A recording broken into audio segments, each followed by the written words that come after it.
just collected first.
Hello everyone.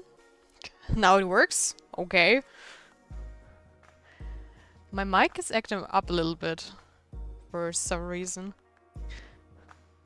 And I see that Bach already redeemed his first for today. Hello Bach. Hello Dancy. Welcome. I hope you two had a great weekend. There's the lovely Tia voice. Oh, thank you.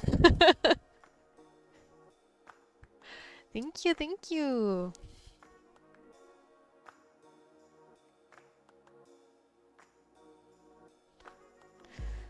Look at you being a charmer.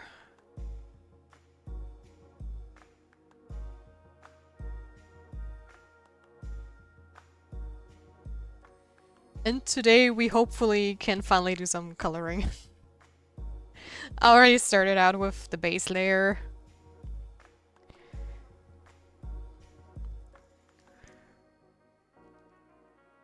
But so far I still have no clue about the colors.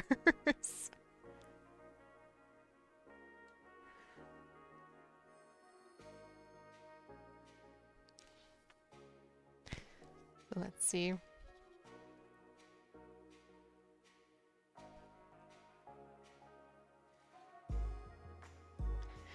There we go.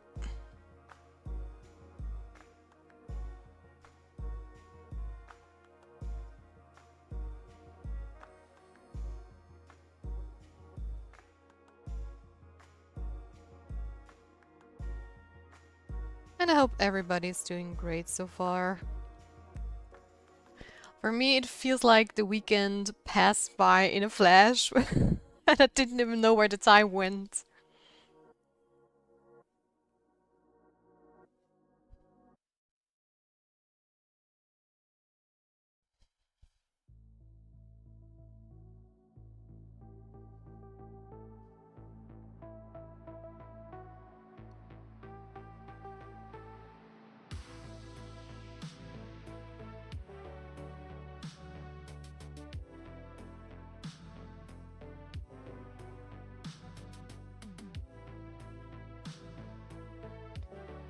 Also, again, I'm trying out a new workflow for rendering that is hopefully better than the one I tried to do with my profile picture, which we still have to finish, but I'm pretty backlogged on work, so private stuff sadly isn't currently a priority. But we will finish her. We will finish the Tia profile picture so that Bach and everybody give their head pets as well. So let's hope for the best.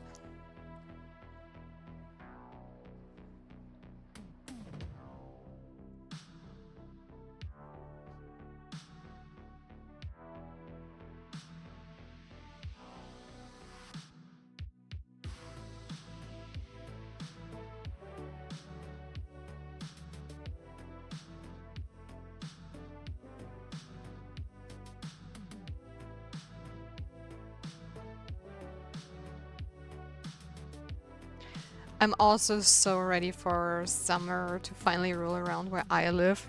Because currently it's just like very cold, weird, rainy-ish weather and it's very drowsy. And I finally want to be able to sit outside, just chill, maybe have some barbecue on the weekends and stuff.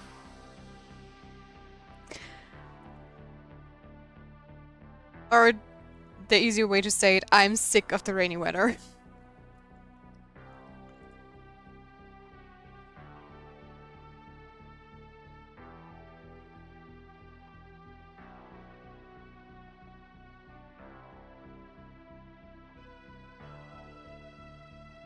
And I also would love to just sit outside, eat some ice cream,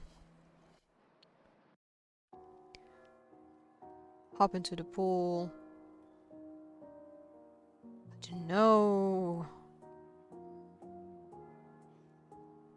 The weather is not agreeing.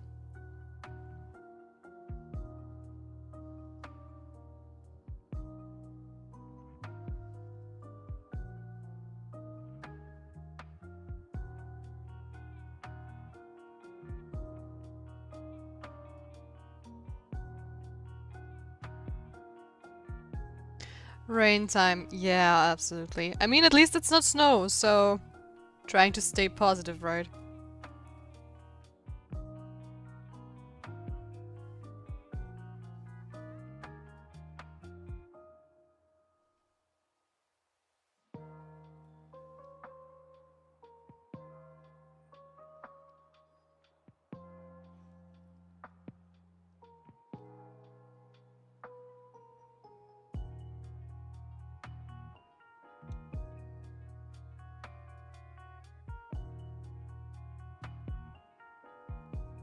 Ooh. Didn't mean to do that.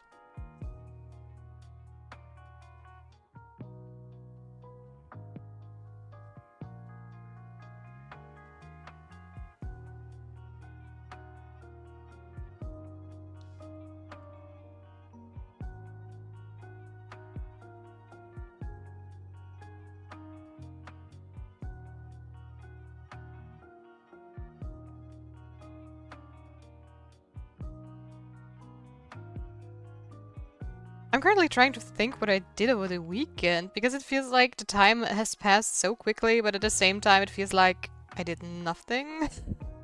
I know on Friday I started with another homework I had to do, because with this homework I'm like behind because I took too long with the sketch and stuff, but I hope since the sketch is such a good quality that at least the rendering is going to pay out. But I did the homework for last week, which was again doing some thumbnails, this time for a villain. They're already finished because I started them on Friday, finished them yesterday. And yesterday I was really motivated to do a bit more, which is why I just figured I do her round layer and mask out her silhouette and stuff.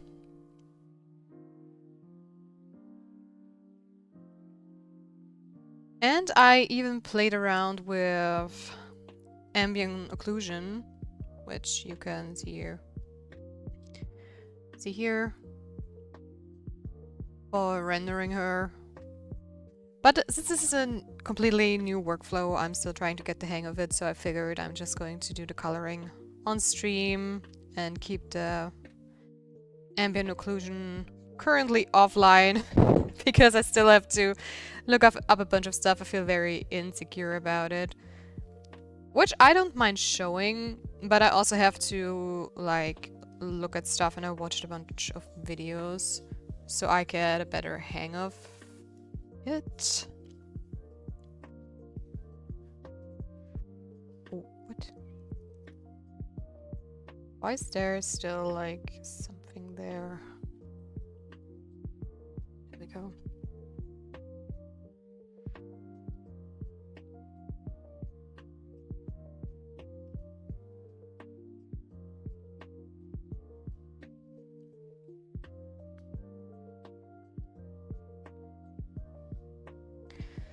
Let's try this again. Why aren't you working?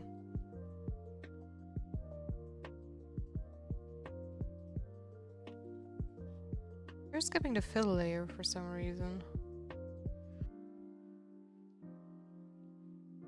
Which I don't understand.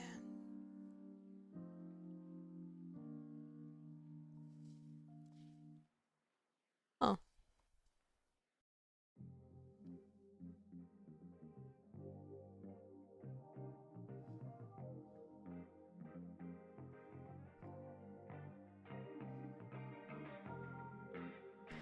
I also played around with actions in Photoshop, which I haven't done yet. So that's a completely new tool I'm utilizing.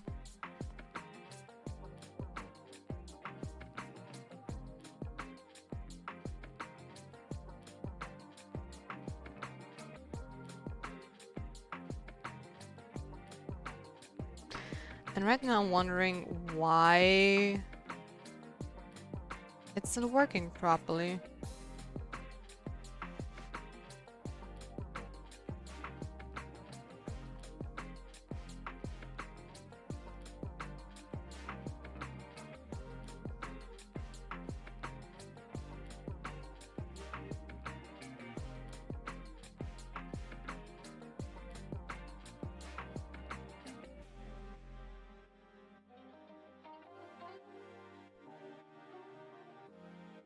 It worked fine with the hair colors. So why isn't it working for the jacket? Black colors! Hey Harley! Welcome to the stream!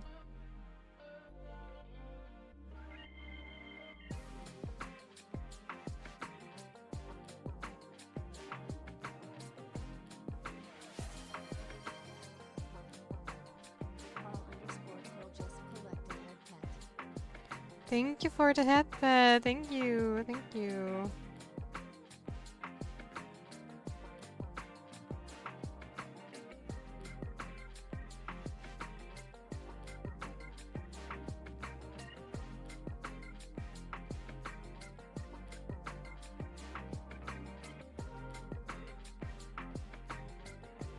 Yeah, I know.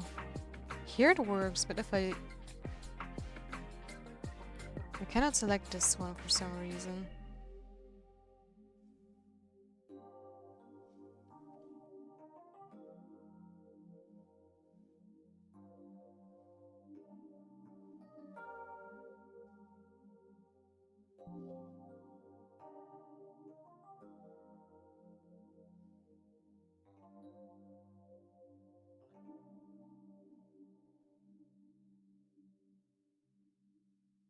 This is so odd.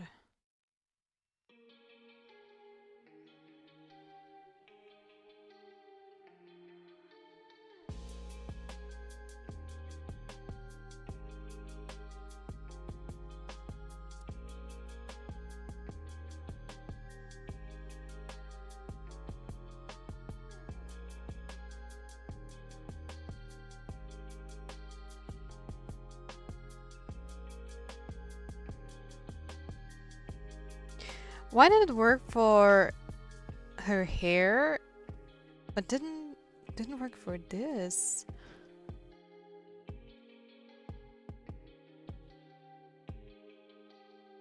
Gotta love troubleshooting.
I'm trying to figure out why it's not working.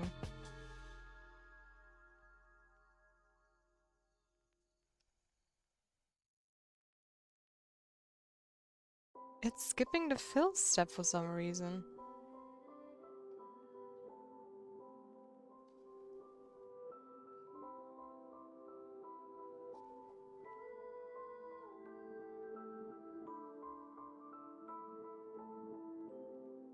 But if I click on it, it's fine.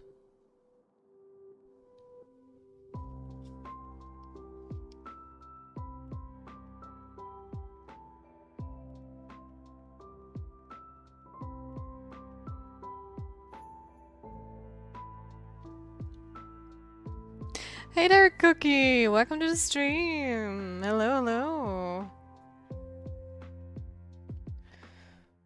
Just need to troubleshoot some stuff with Photoshop. Let's see.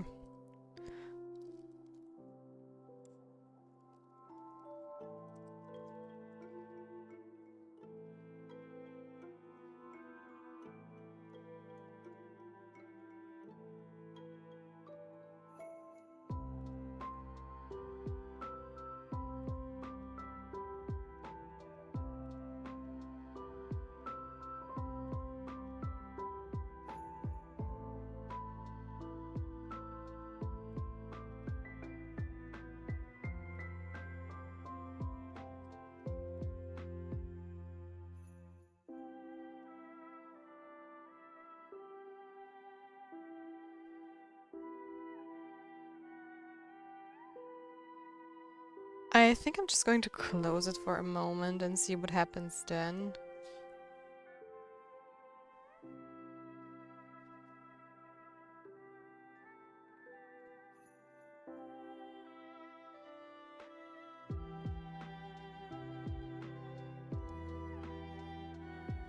Because the tool worked just fine for a different thing. And right now it's like, well, no. You want me to work? I don't want to.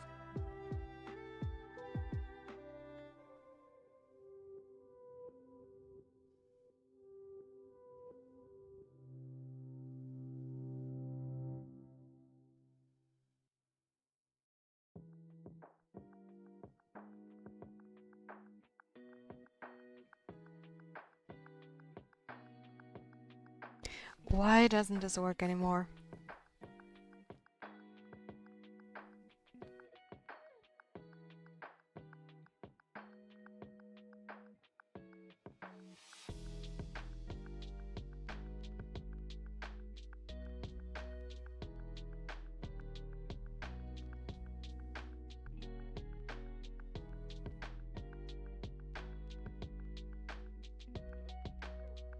Well, broken even more. No, not really. It's the same as before.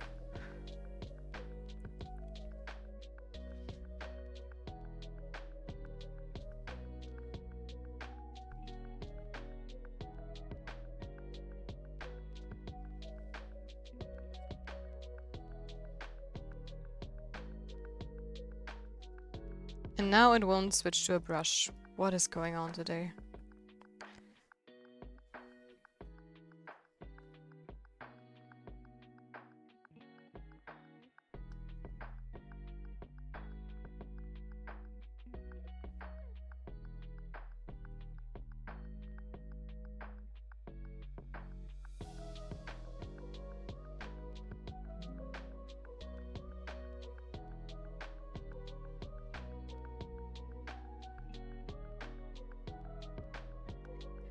Did work with hair. Why didn't... Well... I really don't understand why it's doing that.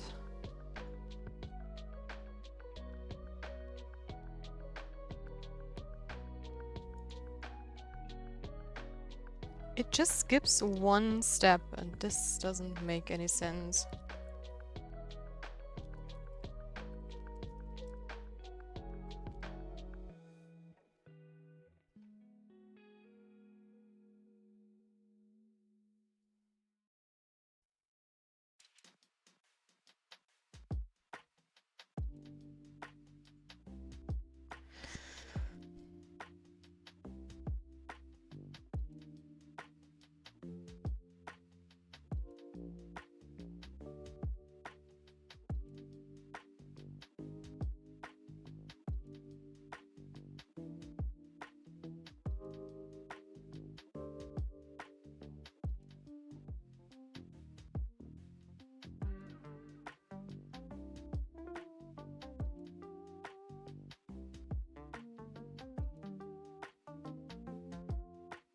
Because the thing is, when I started it up and used it for the hair, this action worked fine. But now for some reason it's kind of like skipping a very crucial step.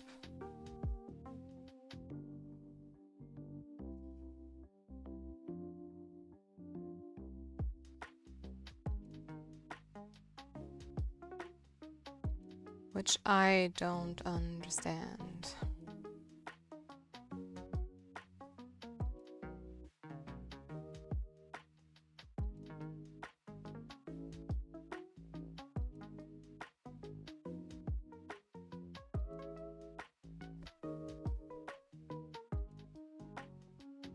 Oh, I didn't mean to do that.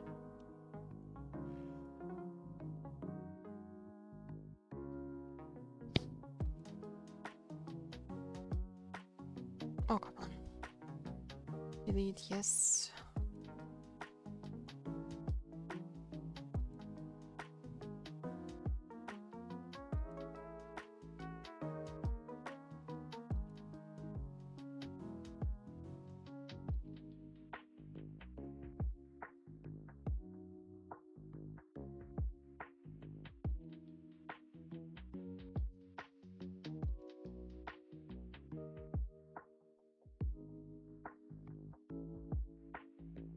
Now it works fine. Now that I created a new version of it.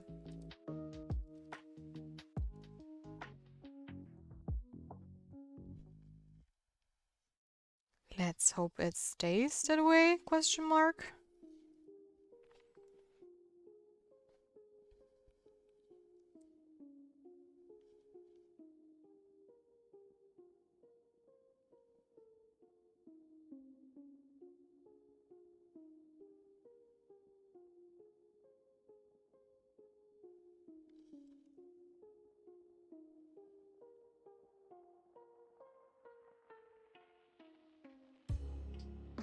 But that's just so typical. You try to build something that is supposed to help you, and instead of helping you, it's just slowing you down because it's just not working.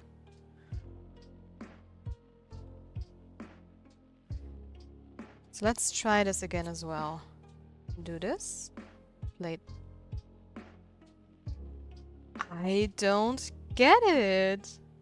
I really don't get why it's not working.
But I do have an idea why it's not working. Let me see.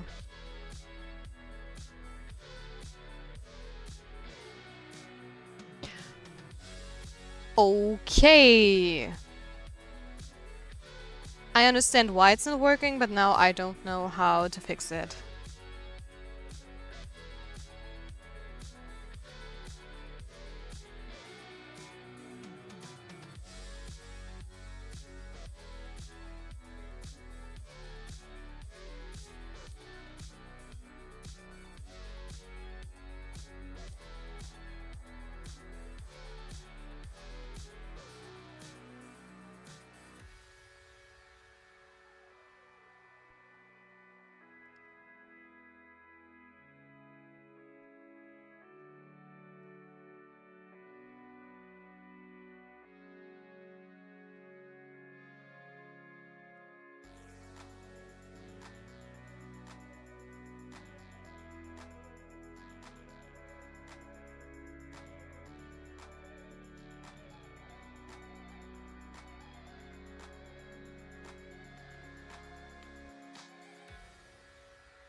I need to try this out a little bit. Be patient with me.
Okay, let's see if this is going to work or not. Okay.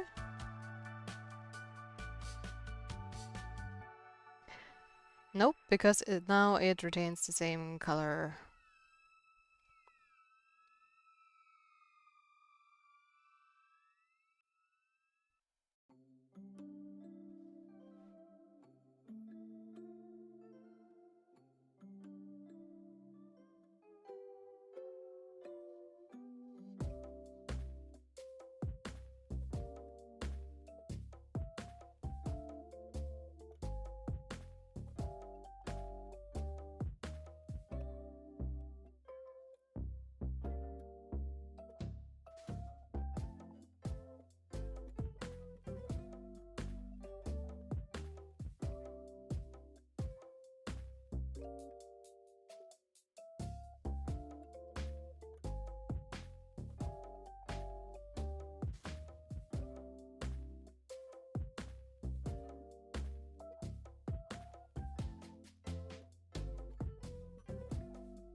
Oh, this is causing me a headache right now.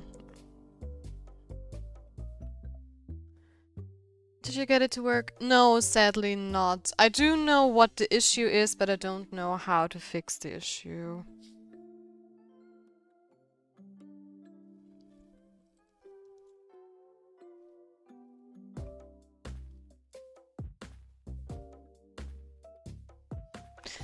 Great. Ha ha ha ha ha ha ha.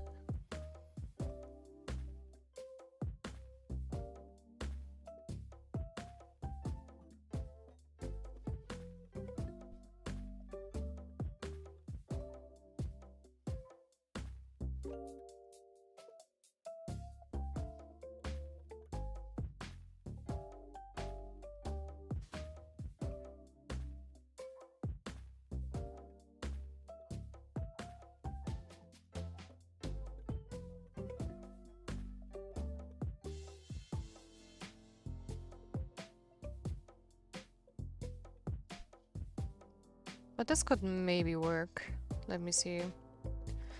Let me see, let me see.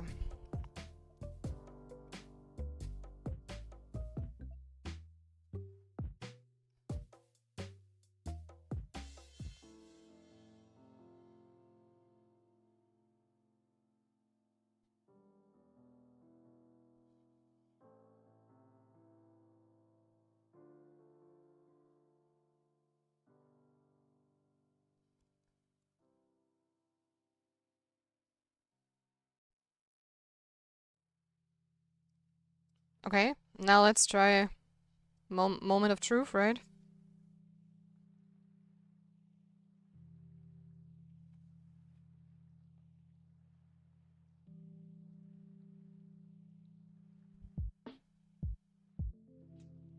This is just...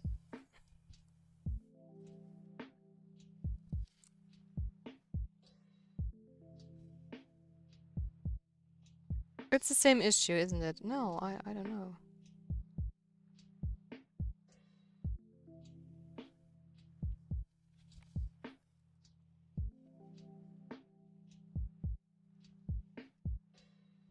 Oh.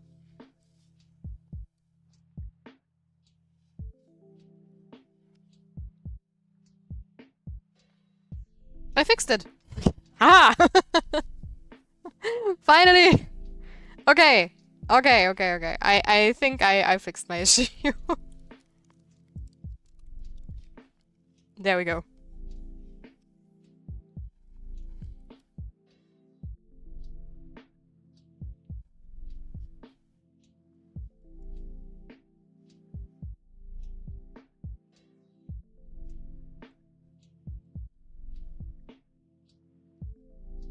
Yay! Yes, yay! Cheers to that. Drink some water, guys. Or in my case, some orange juice from breakfast.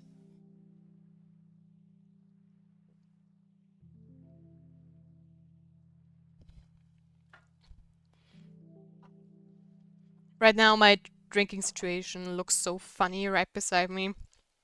Because I just finished my orange juice glass from breakfast today. Then I also have some water bottle from yesterday, which I still want to finish.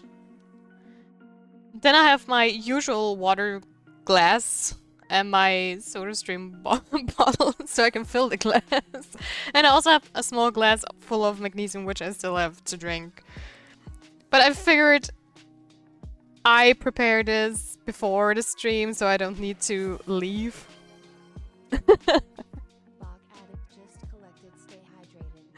Thank you, Bog.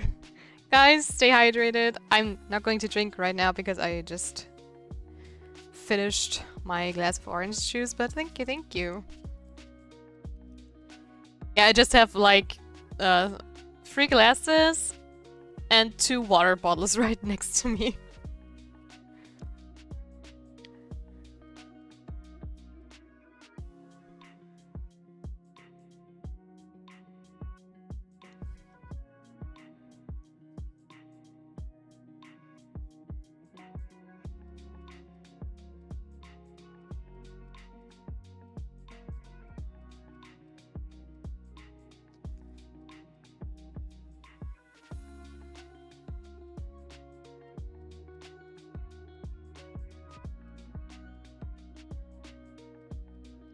Also, I forgot to pull up my control window when I closed it previously. There we go.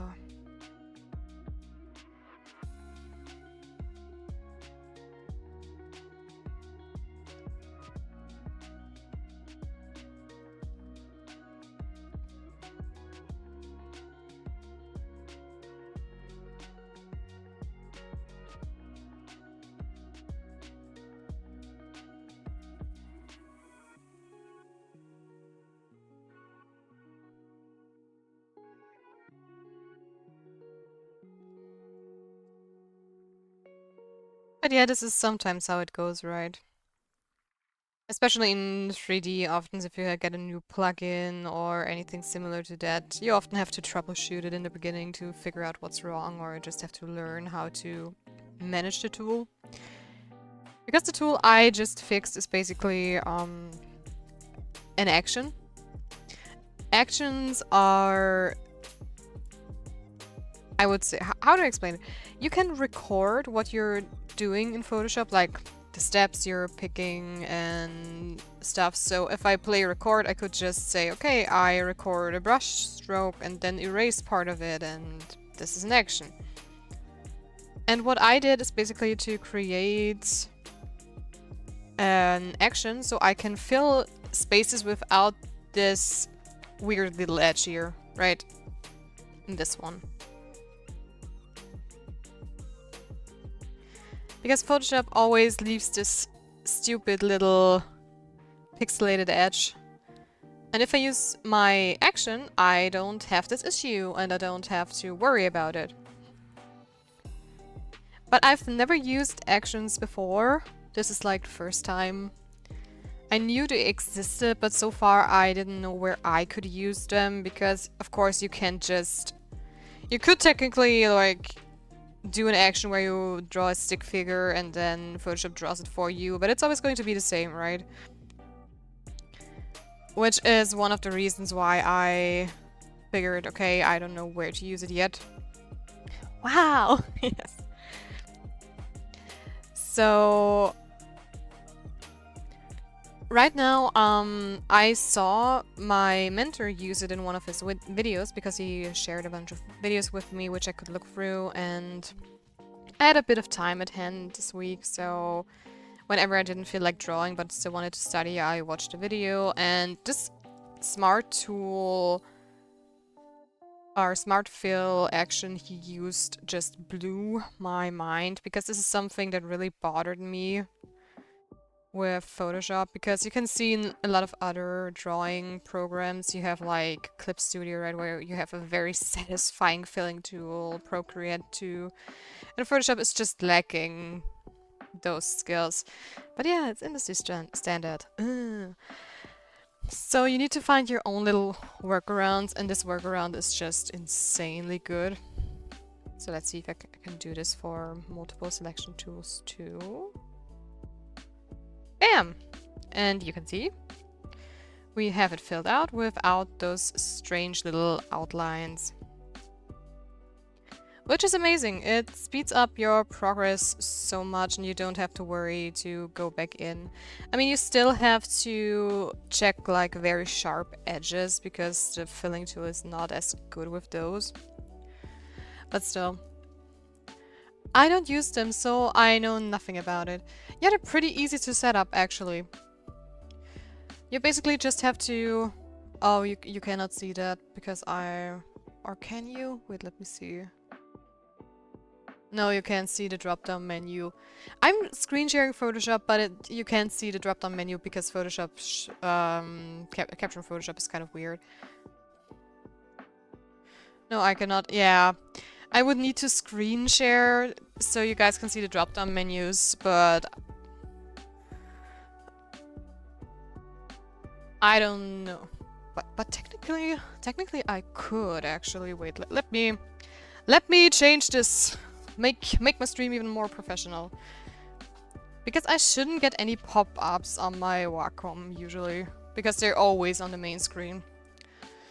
Let me see. There's my main display.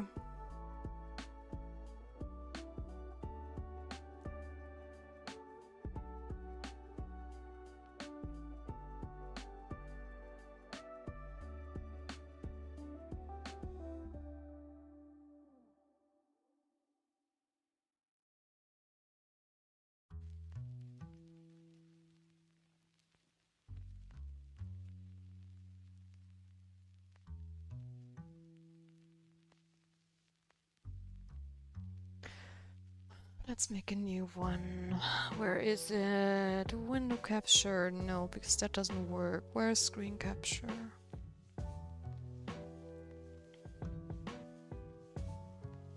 Display capture. Okay, okay. No, I don't want an autumn.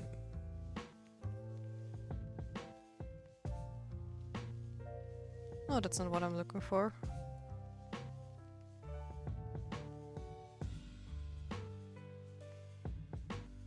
Huh. Do you have to record an action? Yes, you have to record an action. I just wanted to show you how you can set it up.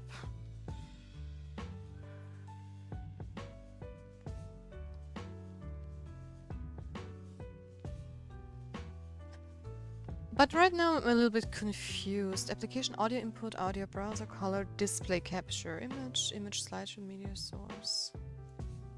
I want to see if I could technically show my screen so you guys can actually see what I'm doing.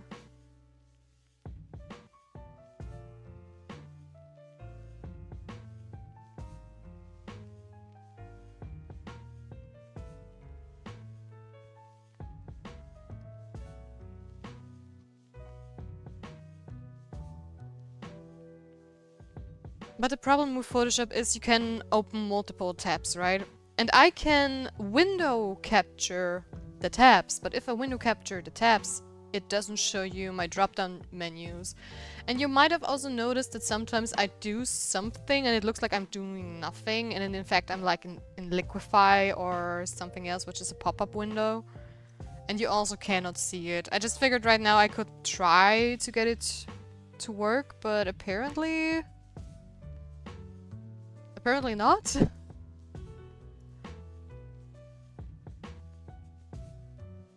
Ah, wait.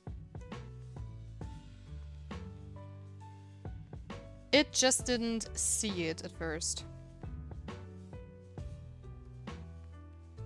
Let me just rearrange stuff a little bit.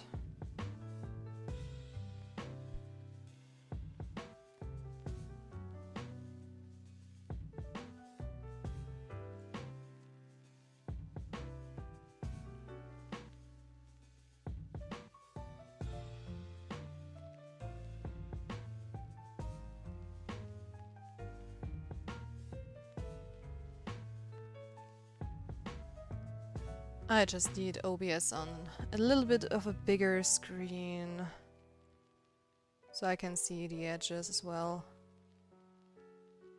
If possible, I don't want to show the taskbar.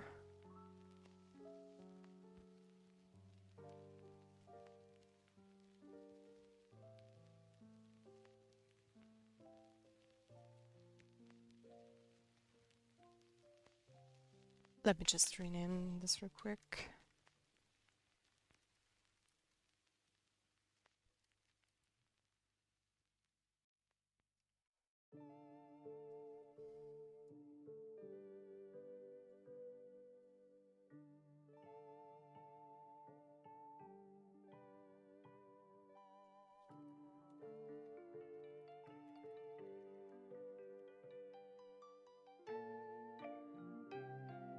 Let's test real quick if you now can see my drop-down menus. Wizardry! There you go. Now you can see my drop-down menus as well.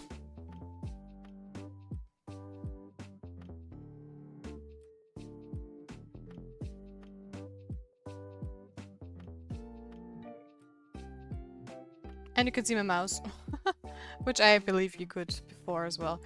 Okay, let me just delete my old scene. Remove. Yes, please, because we don't need it anymore. Which means now you can see all the shenanigans I'm always up to.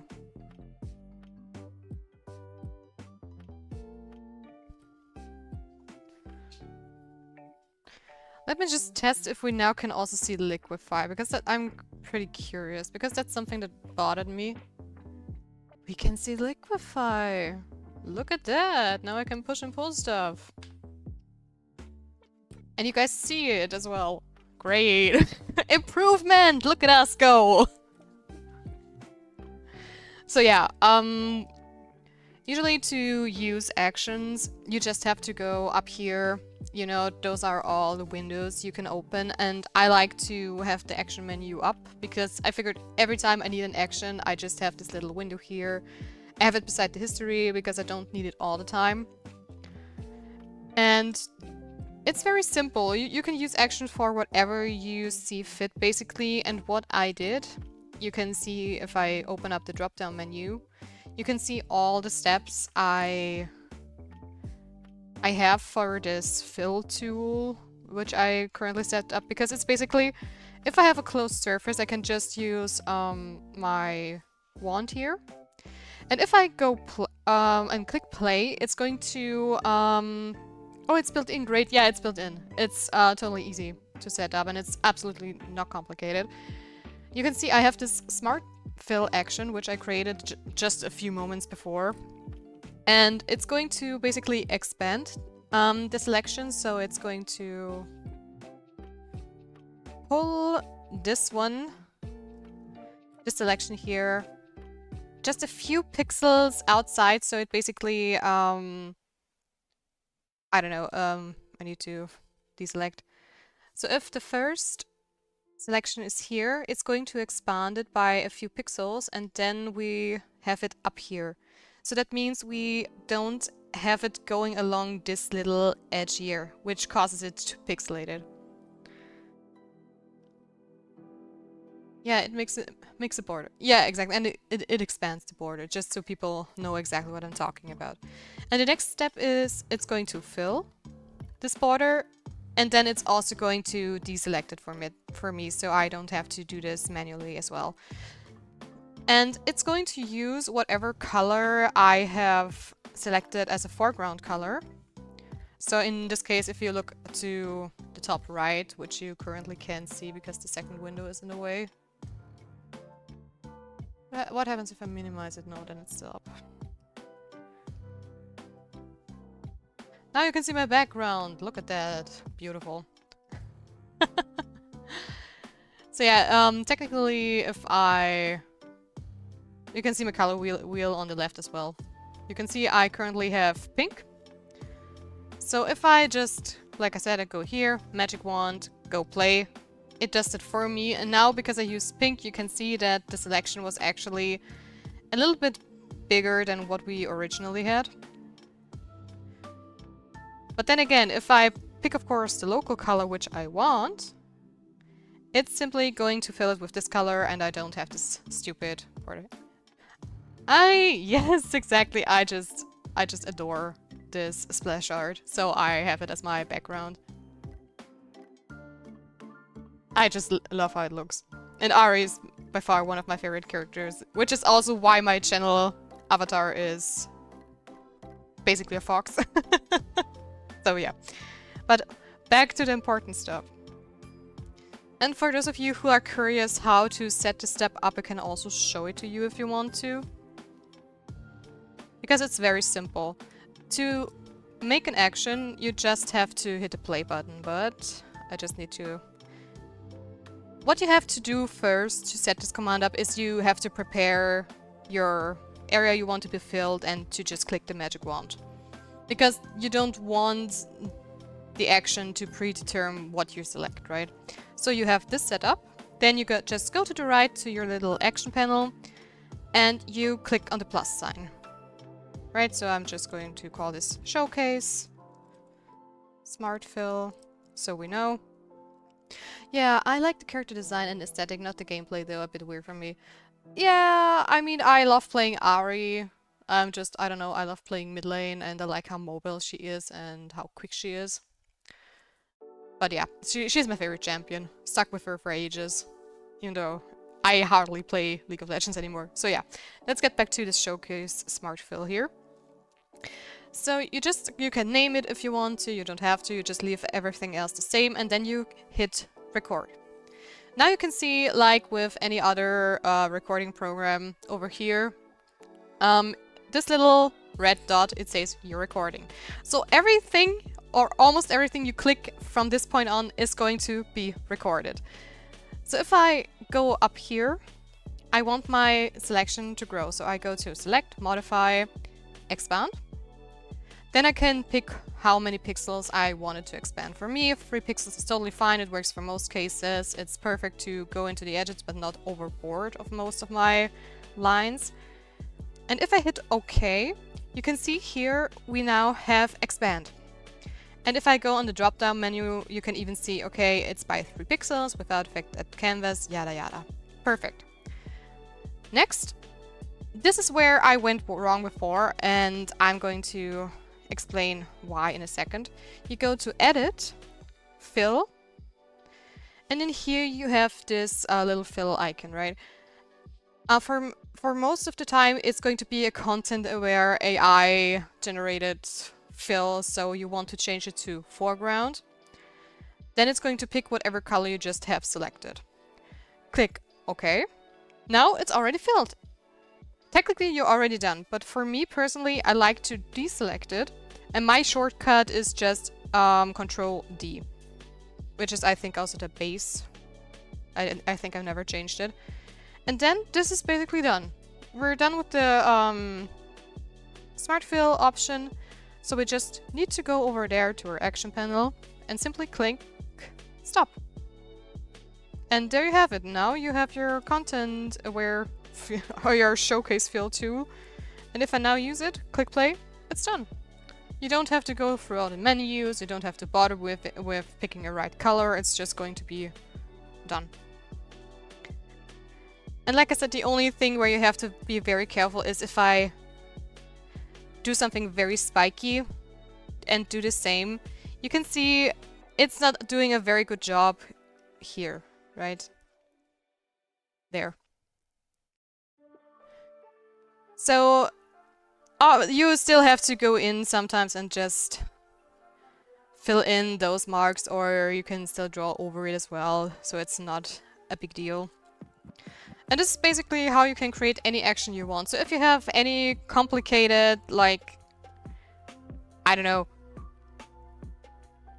if you have a workflow and you have one step that is rather it's easy, but you have to click around a bunch of menus to activate it, for example, like setting up a layer or stuff, you can just use an action tool instead.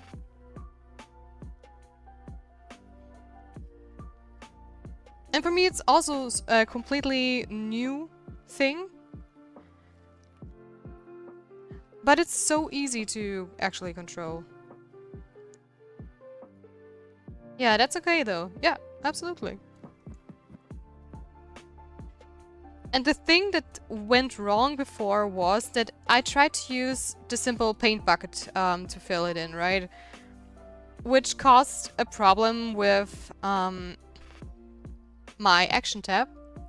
Because if you use the paint bucket, it's going to remember which pixel you clicked on.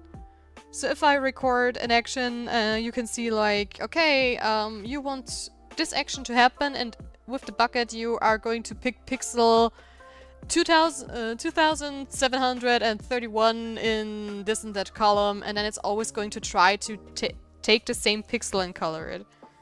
So if I have the action like, okay, I recorded the action in an area over here, right? And then I clicked here with the paint bucket to fill it, then it's going to remember this spot. So if I try to fill a selection over here with the same action, it's not going to fill it. Because it is still going to try to fill it here, and my selection is over there. And this is why it stays empty. Because of course, if I have this area here selected and I want to fill it and the paint bucket goes over here, not going to work. So now I figured out, okay, that's my problem. The paint bucket is picking a certain point and always tries to use the same point all over and over again. So how do I not do this? And I figured it must have some option in Photoshop where you can just, you know, go somewhere else and make the program fill it for you without having a global point where you need to fill it.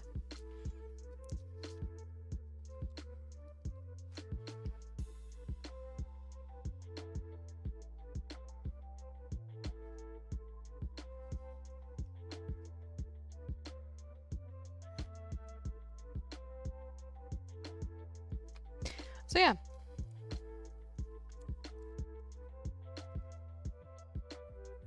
That's that.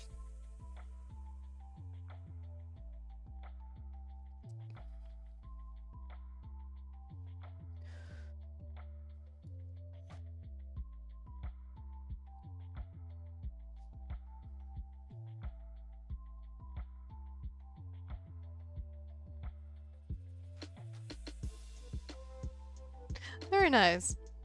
Hope that was helpful. Dazzle, welcome to the stream! Hey there, it's been a while. How are you doing?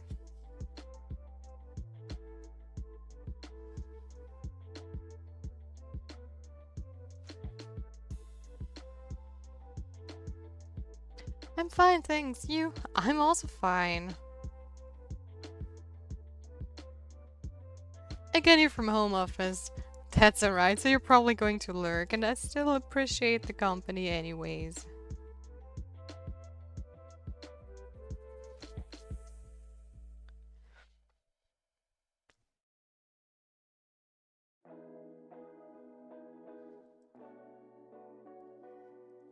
So yeah, I mean, I looked into that action command for Photoshop after seeing how my mentor used it. Because, you know, speed isn't my forte at the moment. So I'm looking and trying to learn as many things that I can to speed up my work process. And I think this action alone is going to save me so much time and headache in the long run. Because, yeah, okay, I just had issues setting it up to get it to work. But this, I don't know, this took us like not even 10 minutes to fix this, and it's going to save me so much more time in the future. Because I don't have to manually go in, and it's just like so easy.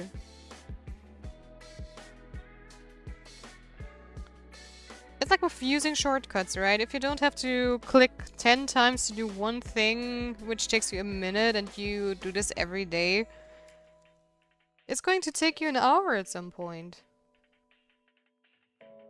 Because the minutes are just going to get more and more and more and more. So, let's see, does it work again? Perfect! There you go!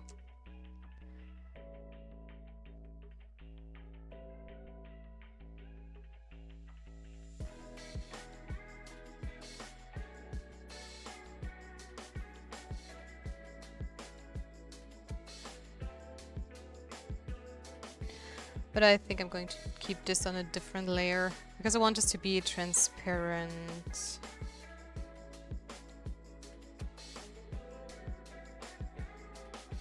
Yeah, damn these meetings. You're fine. And if you're still listening, a small heads up, it could be that we need to cancel our D&D session because I won some tickets for the art department in Berlin, and it's exactly the weekend and the day where we set up our D&D session. But it's still not 100% sure. Because we still need to check with the flights and maybe book a hotel, because I want them very very close to the actual date. And we also need to get our passports set up, so we'll see. When do you know it? Hopefully today or tomorrow. It depends. Because we need to see if we get the passport today or not. Because the passport from my boyfriend is expired. And since we didn't plan to go on any vacations this year, at least not outside of Austria, we didn't bother to get a new one for now. But you know how it is. If you want to fly, and it's in Berlin, you need a passport. When did it expire? Because it's valid 6 months past, I think. Yeah, and I think it expired right after our vacation in Greece, which was in September, so I would guess somewhere in October.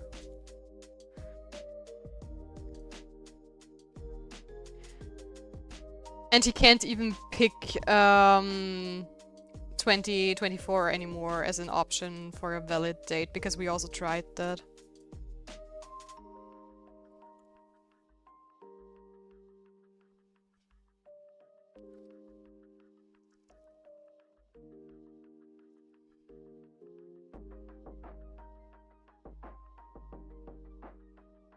Okay, let's just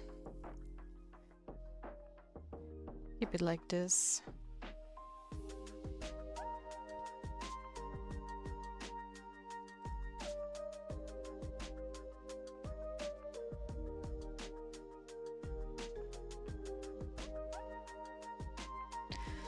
Then good luck, but there is a 24-hour special passport service, I remember, but it's a bit more expensive. Yeah, we called the office last week, and apparently he can pick up the passport today, if I understood it correctly. So let's just hope everything worked out. Because you know how services sometimes are in offices. Bureaucracy in Austria is not easy. Because currently I'm also still waiting on something from my bank, which I need for the Finanzamt, you know, for my tax return, basically. And they have bothered me a couple of times now, but I still can't deliver it because, yeah, Bank 99 is not providing me with the stuff I need. Thank you very much.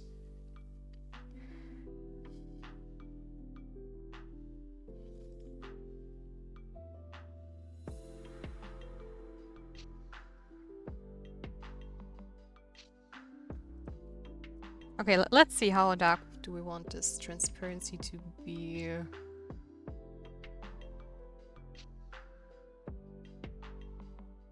I don't want it to be too dark because I still want the scar to be slightly visible. But still, Deso, thank you so much for your suggestions. That's very kind of you. So, okay, guys, stay hydrated. Don't forget to drink. I'm gonna drink my little magnesium stuff here.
This is amazing. I love this tool to bits. This is just... Oh. I wish I would have known of this before, honestly.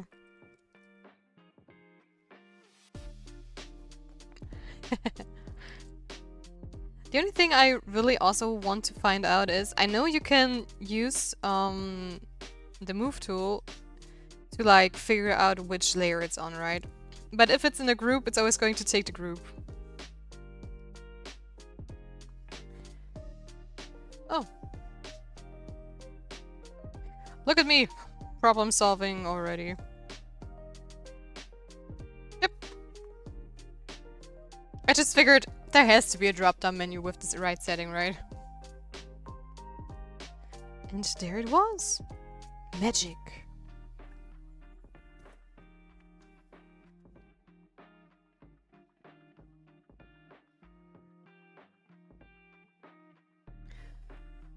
Let's see. I want a reference picture.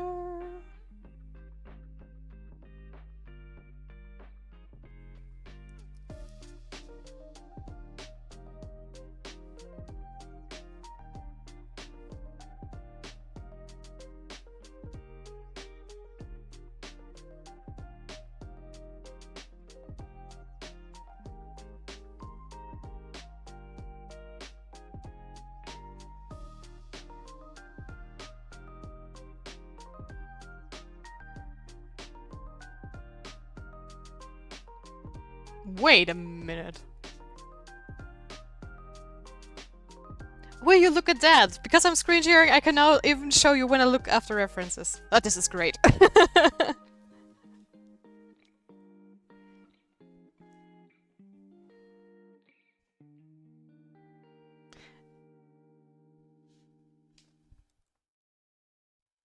So let's see.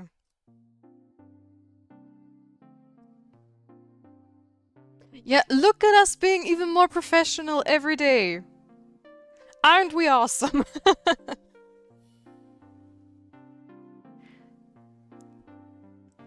Let's see. Ooh, this looks very cool. This is exactly what I was looking for. I would really love to pull this off for her sleeves, but I doubt that I'm going to make it.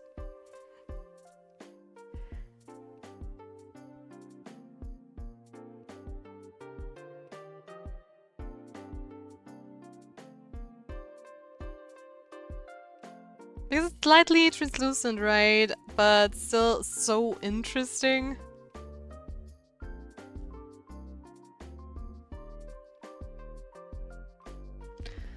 So, I can also show you my ref board. This is crazy.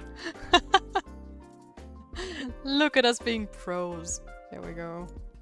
Small little reference board, right? Which is growing and growing every day.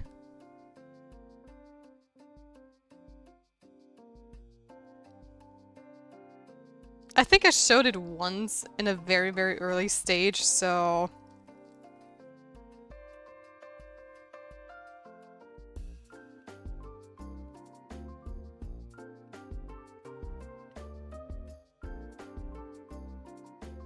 Ooh.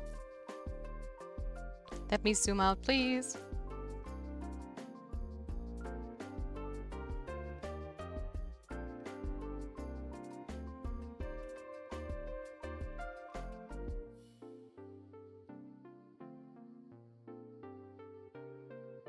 I mean, your ref board should be essential to what you're doing, right? You shouldn't overload it too much.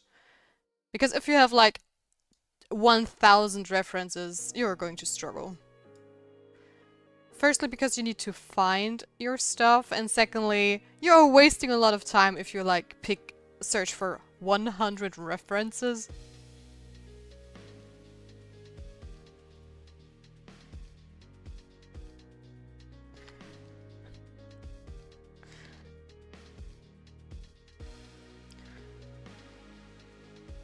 I don't want to move, I want my brush tool.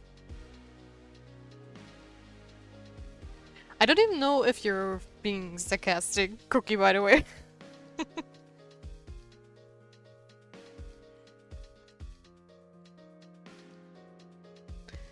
think that's the base color, kinda.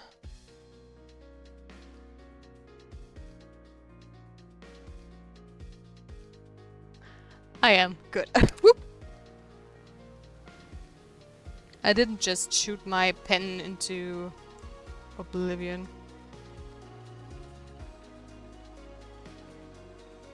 Also, I was about to tell you how my weekend was before my action decided to just not work. So yeah, I was saying that I had the feeling that the weekend went by in a flash without me actually doing a lot of stuff. So I was wondering, what did I actually do on the weekend? Because it's like, on Friday, I remember that I began to work on... Oh, okay. Friday I began to work on like the thumbnails for my villain. So that's where my Friday basically went, and I don't know, in general currently I'm super tired all the time, which is such a bother. But it's definitely the weather's fault because it's super gloomy and rainy, and I know that I tend to mimic the mood of the weather very well. And I had a lot to do on Friday in general. So that's why I also asked you guys if about my Friday game night. Because Friday game nights are not like my main thing, right? We're doing art and I always try to have my energy up for all the art streams, and all the gaming streams that we're maybe be doing are just to relax and chill, recharge some energy, and to just chat with you guys. But you know how it is. Sometimes you just have days where you're feeling super exhausted, and I'm already streaming 4 times a week for 4 hours, which a lot of people already find a lot. But for me, it's actually okay. It's just on the Fridays I want to take it a little slower. And probably I will not be there. Yeah, sadly you won't be there because that's your sleepy time.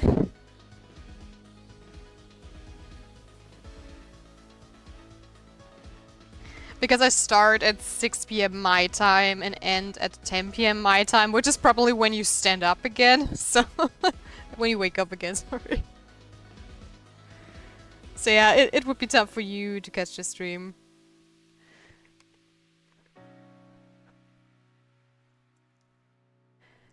But that's why I also want the gaming streams to be at a different time of day. Because, you know, for 12 to 4, it's art time. Everybody who discovered me through art is going to be here every time. They don't miss out on stuff. And gaming is for me just in the evening and such. Because this way, if somebody discovers me for gaming, it's always the same time, and if they want to watch my art stream, they can, and vice versa. And I'm still so sorry, Cookie, that you can't watch them because of time zones. It's so mean, I know.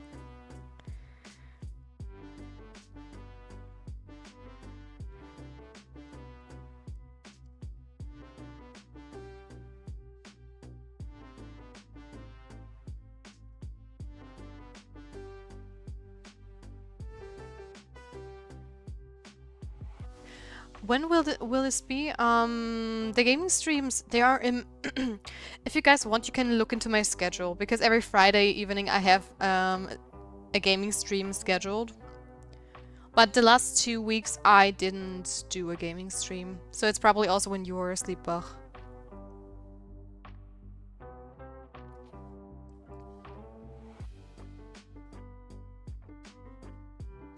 Because like I said, that's just some chill time for me.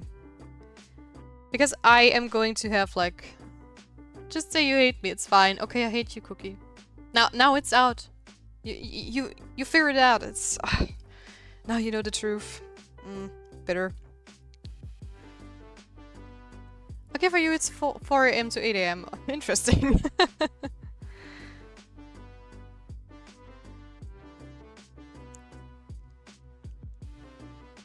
I'm dead. No, don't die, Cookie. I love you. Come back. I didn't mean it. Oi, give me that. Current layer, please. Thank you.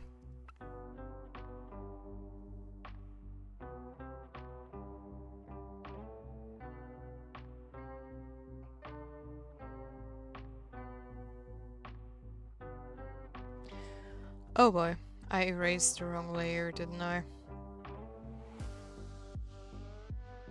I 100% did. Whoops.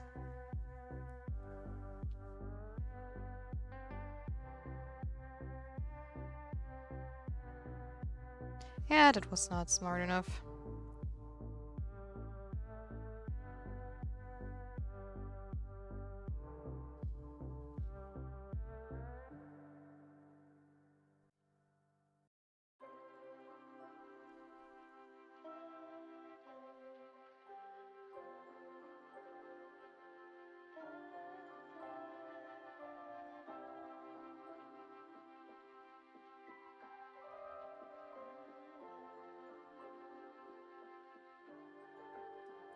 But yeah, that's sadly the time zones, right? There's nothing I can do about that.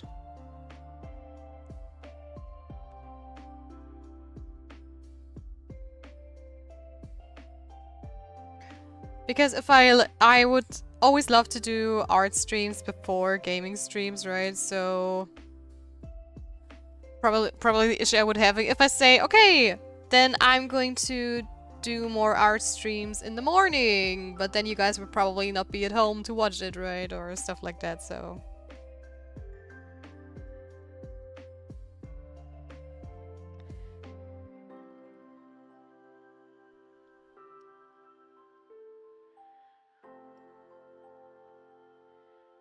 It's definitely a challenge.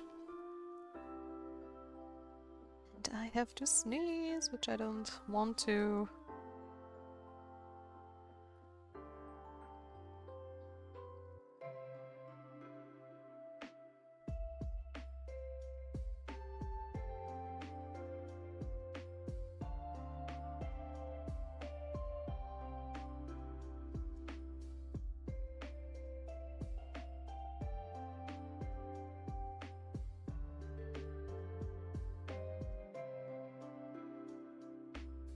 Oh, I see one of my mistakes I made.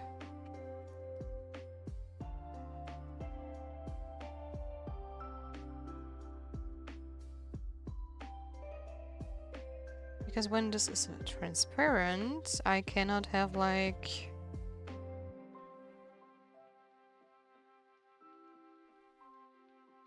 an undertone for it, right?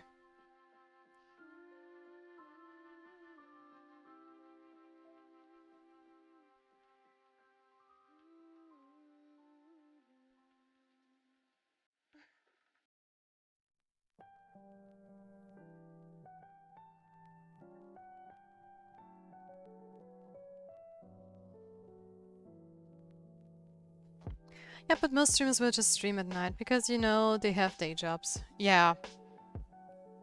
I mean, I am streaming my day job to you guys because I am privileged.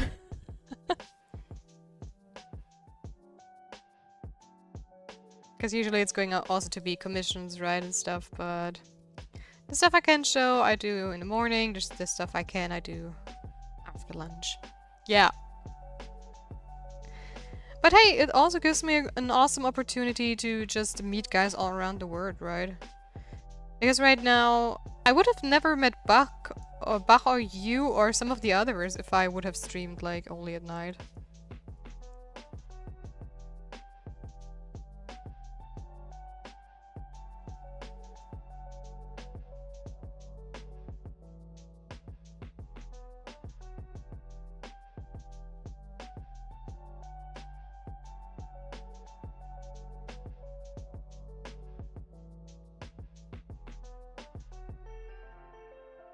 I suppose. Hmm.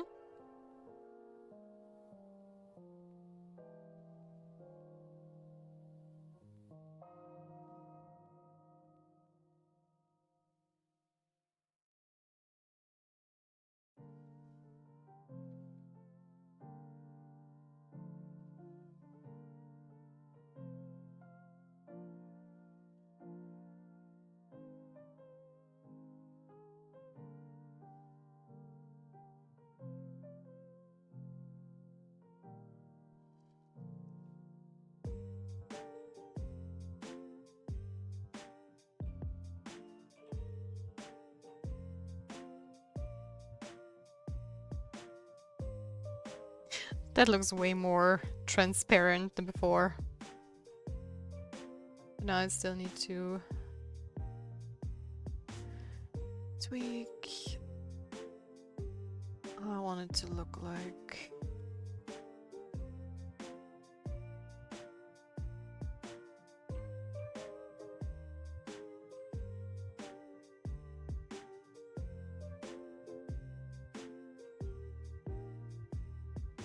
I think that's kind of the way to go.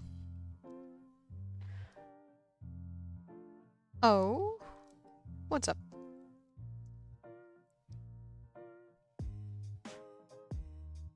Yeah, yeah, that was my plan all along, to have the sleeves be transparent.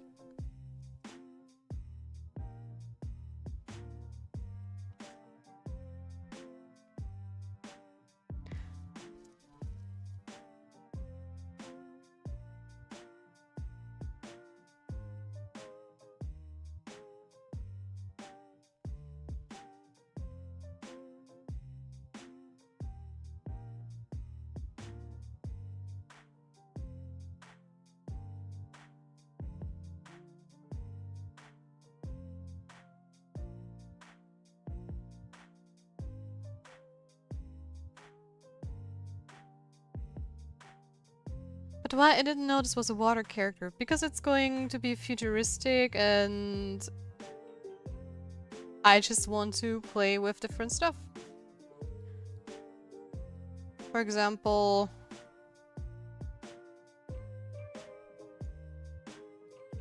this character here has very cool transparent like lab coat on its back, and that's basically where I also got the inspiration from. To play with like different materials and stuff.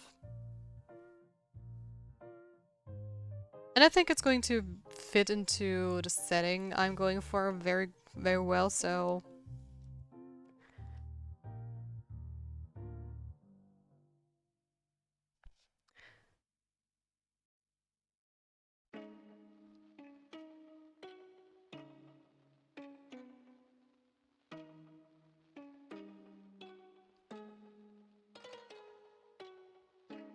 Maybe I just don't know much about futuristic character design. Probably, maybe. I mean, design is design, right? So there are going to be tons of different things to do and to explore.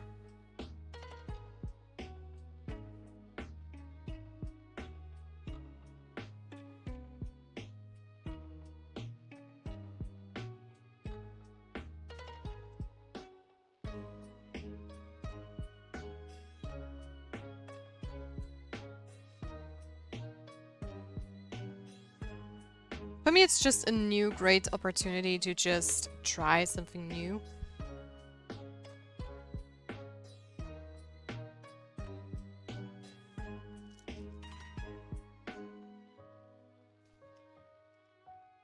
Because I usually also do only fantasy stuff, and this is like a mix and match, right?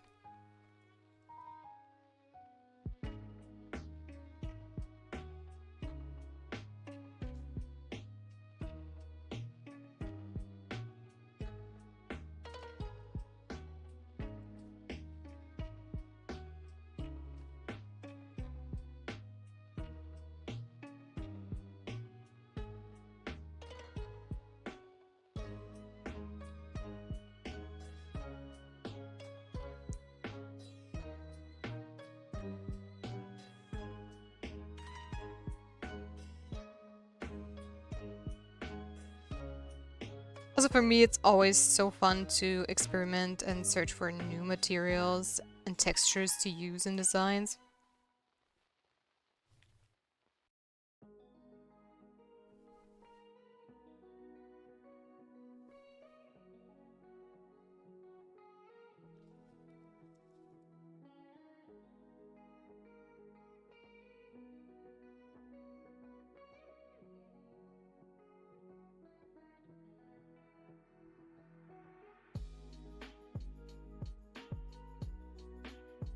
And I don't think I've ever done like transparent sleeves or many transparent designs in this sort of way.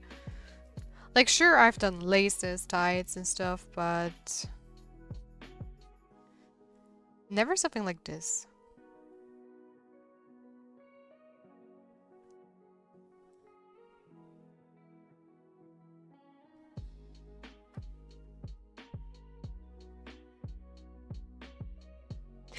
Also, we are so close to 100 followers, which is crazy.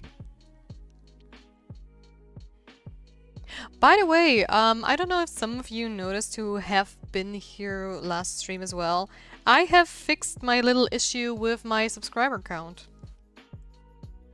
Why it wasn't accurate. Turns out that you can manually adjust it in Streamlabs if you ever run into an synchronization issue. One more! I know! We are at 99! I mean, this is insane. We've grown so much, and I also look. I don't know what happened, but my Instagram got like 10 new followers in one day last week, which was kind of insane. Don't know when it happened, why it happened, or how it happened, but hey, I'm not going to complain. Because I mean, my Instagram is very small, right? So 10 is a huge number for me.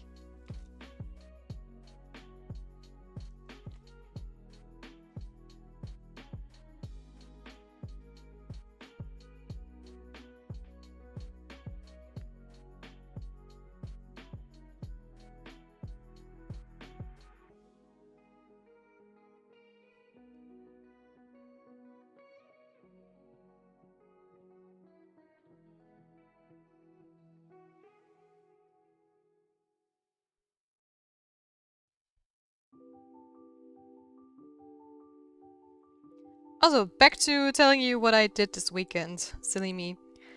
I did my thumbnails on Friday, right? Like I mentioned before. And I honestly finished them way, way quicker than this hero character because I'm still getting the hang of it and the workflow I'm using is also slowly sticking.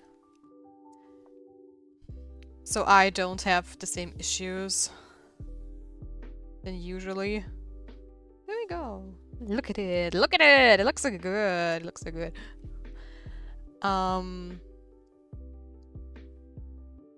What color do I want the thighs to be?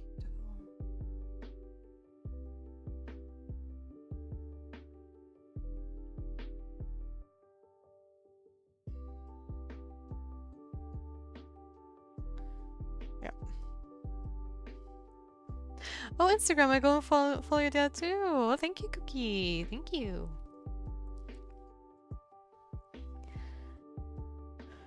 I'm going to make them white for now. I'm going to figure out what color I'm going to do with them later. But yeah, I finished the thumbnails on Friday and yesterday as well. And then I wanted to stream, but I've just felt way too tired. So I skipped it and just took it easy, got some other stuff done, which was also piling up. And on Saturday, I finally had time to go to the hairdresser because my hair was a mess.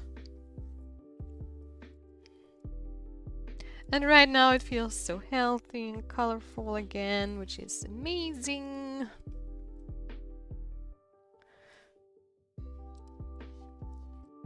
And that also took a while because I talked with my hairdresser about the damage in my hair. Because I think it was in December, shortly before my birthday actually, that I also went to the hairdresser because I wanted to get my hair done because we would go like out for dinner, and I always like to get my hair done before my birthday and Christmas, of course. Because, you know, Christmas holidays and stuff, and my birthday is just a perfect reason to go earlier than everybody else. Which means less stress for me and the hairdresser, and yeah. So, when I went there, I actually wanted to do a little change to my hair. Because I have copper hair. So pure copper, orange, gingery, because I just adore the color. It's very cool. It sticks a long time because my favorite colors are actually purple, blues, and more cooler tones. But the issue with cooler tones is they don't stick to your hair very well because, you know, that's a molecule thing. The red color is way finer and smaller built basically, and that's why it sticks way better to your hair and it doesn't wash out as quickly. Why blue and greens, or blue is at least the complete opposite, and it washes out super easily because it has a hard time sticking to your hair structure. And you also would have to bleach it a whole bunch, which really hurts your hair structure. And With my already wavy curly hair, it would just make it more dry. So I never did this type of hair color, and I tried red, which I love, but it was for me, it was too dark because I am a very light-skinned person. I also get easily sunburned and stuff, and even though I adore darker hair colors, it just doesn't suit me. I had black and dark brown hair before, and also the red was very cool, but it was still a bit too dark for me, so I figured, hey, why not go copper? It's lighter, it's still in the reddish tones, it still looks awesome and gives me this punch I really want to my hair. Because I have brunettish, blondish hair, which I find boring for myself because it's like everybody here has this type of hair color, and it's, I don't know, I always like, anytime I see this hair color, especially with curly and wavy hair, which already looks messy, I always feel like street dog with this hair color, like very bland and boring, and that's just not me. Damn, your hair punches, that's crazy. Did you know I'm Medusa? I'm a Gorgon. I have snake hair. It even bites if you're not careful. Imagine like coppery orange snakes all over my head, right? So yeah, that's why I decided to color my hair in the first place. And currently I've been copper for almost 5 years, I think. 4 at least. So I just wanted to do some little change to my hair in December because I still figured, okay, I have my wedding next year, so I still have enough time to grow it out if I don't like it. And I talked to my hairdresser and I showed her some reference pictures. I don't know if I still have them lying around, but let's just say she didn't pull it off at all. It looked horrible. My hair got very, very damaged because of it. And since I have very long hair, it's going to take a while to really get rid of the damage. And last month it was so bad. I had a lot of breakage. My hair was just over-processed as well. So, wait, instead of snakes, it's just a bunch of fists. Oh god. Mini, like, you know those sticky hands? Like, orange sticky hands that slap you. Did she at least try? She tried. Long hair is so beautiful. Oh, thank you. Okay. So yeah, I wanted something similar to this. Like I said, I had a different ref really where my under hair would have been blonde and stuff. And she, first of all, what she did was not to take like a huge chunk of my hair and dye it blonde or like, you know, bleach it. She actually, where's my layer there? She actually made just some, she took some hair strands and made them blonde instead. So it was just like, I have some lighter highlights in my hair underneath, which is absolutely not what I asked her to do. No, the hair person picking the wrong colors was a brown moment. Yeah. And she said like, hey, we have this new color. Look, it's like your color, just more shinier. And usually I had her, she did my hair before. The photo you saw before, that's her. She did my hair like that. And she showed me this one hair color. And it honestly looked very pretty, but it was like an example hair thing, you know, with artificial hair, I think it's most of the time. And I said, sure, why not try it out? But she left both this color and the bleach on for way, way, way too long. So my hair got really, really damaged. Because those of you who might have heard what happens when you overprocess hair with bleach, it tends to break, but before it hits that breaking point, it also turns like gummy-ish, so it's very, very stretchy and weird, and it just doesn't feel like normal hair anymore. So right now I have this I do have the same hair color as you saw in the picture right now, just my hair is a little bit shorter because we had to trim a lot of the tips because they were so damaged.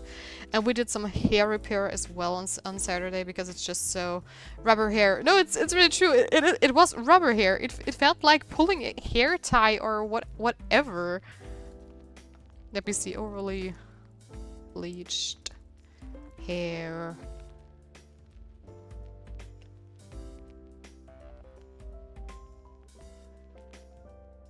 Rubber fist hair. I have Ruffy the monkey here. I'm a straw hat.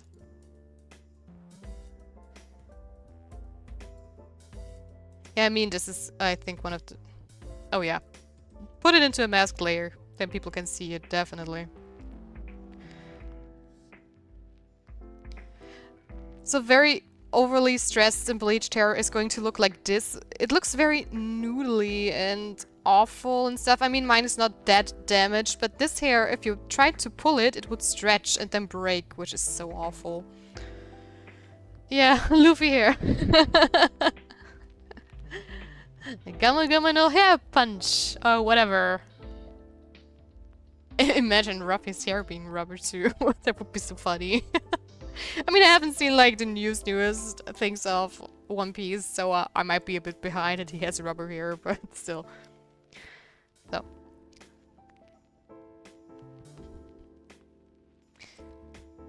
But yeah, I was pretty pissed at her because she basically ruined my hair, and I also...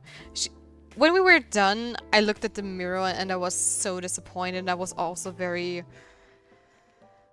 My hair is one of the things that really gives me self-confidence, and when I saw what she did to my hair, I was on the verge of crying because it was so dark. The color was almost like a dark brown with a hint of copper instead of being a really cool copper hair color. And overall, it was just... It just sucked. I didn't like the strands she did. I trusted her because she used to do my hair all the time and stuff, and it just sucked. And I also called her, hey, it's been a week already and I still haven't got used to my hair. Can we please redo it? Because I really didn't like it.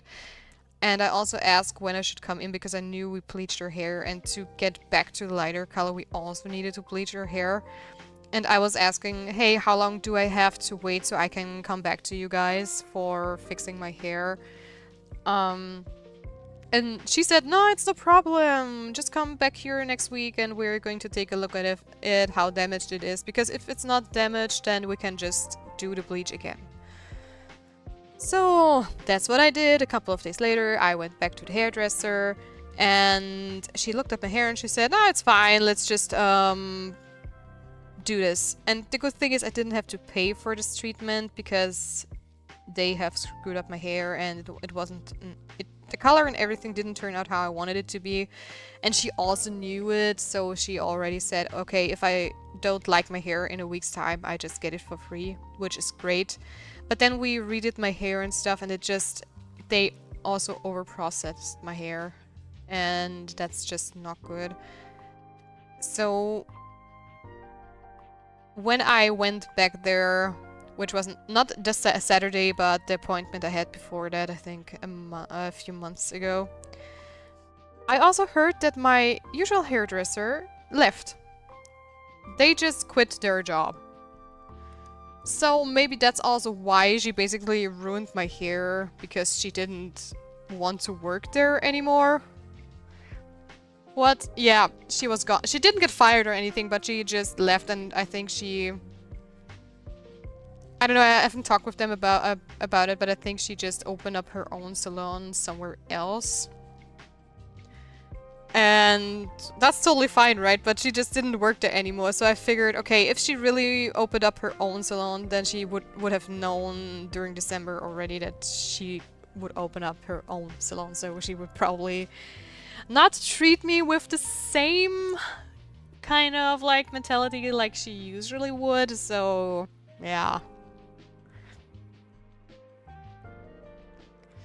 Because like I said, usually I was really happy with the stuff she did, and I just didn't understand how it even got that far.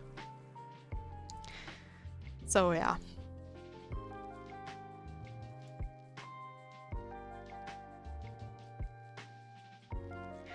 But honestly, I have experienced the wildest things at hairdressers in my time there.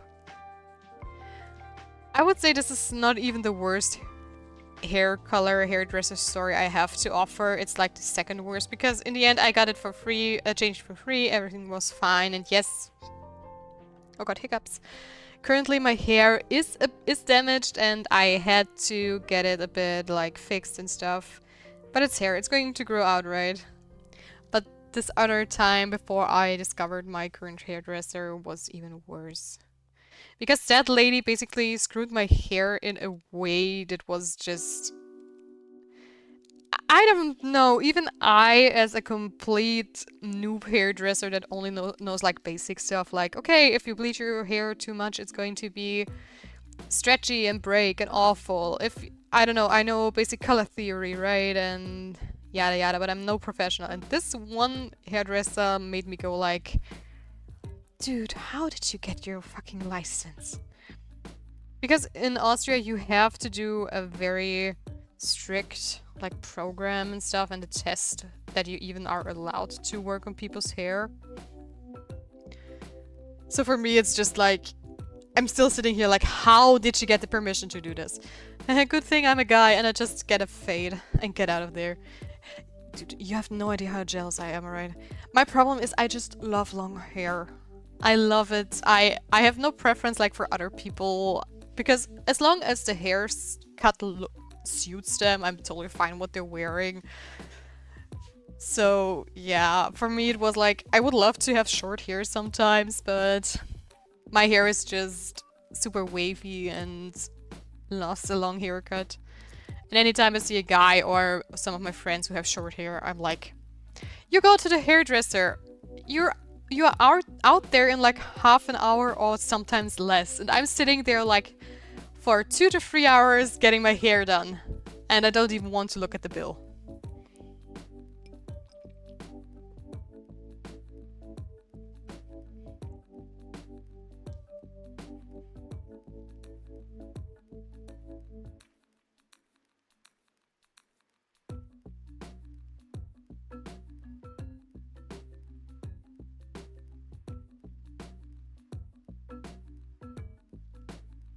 Congrats, you scammed yourself, exactly.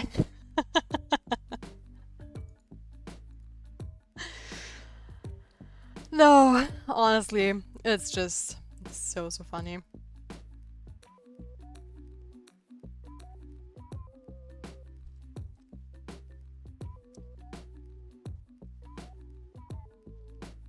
But honestly, I don't even mind to be there as long as it takes, because I like to read, I like to draw, and I know how to pass the time rather quickly.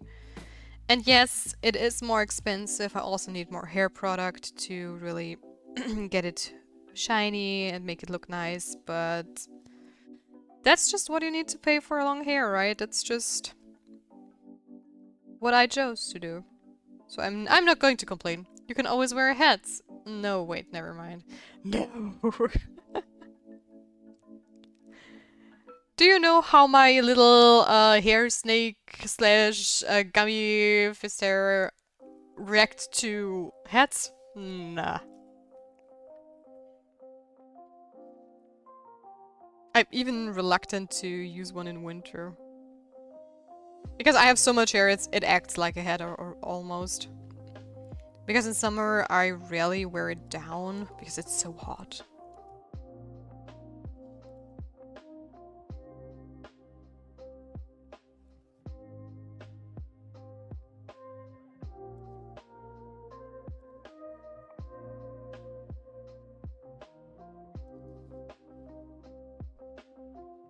Ah, true. Yeah.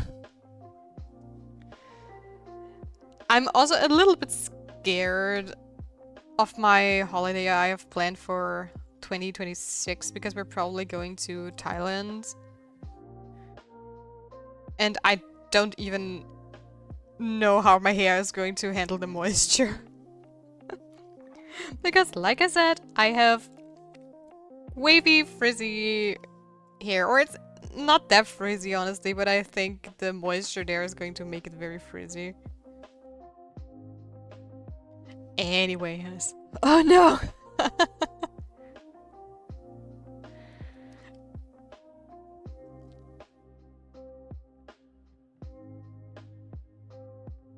And it's super hot, yeah, I know.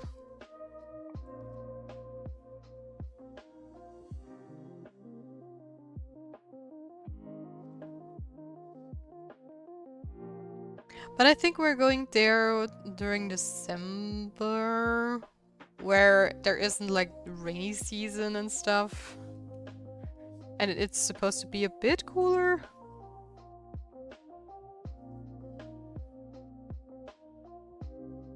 I mean, I'm used to like 32, 35 degrees, so... But the moisture is still different. Your head is gonna overheat. It doesn't matter, it's always hot. I mean, I've been in Egypt as well with my hair, and I kind of survived it, but you know, Egypt is like super, super dry. Because it had like 40 plus degrees there, and it was okay-ish. Because it just felt different, but you know how it is. Heat that is actually, or if there's moisture in the air, the heat gets just way more unbearable.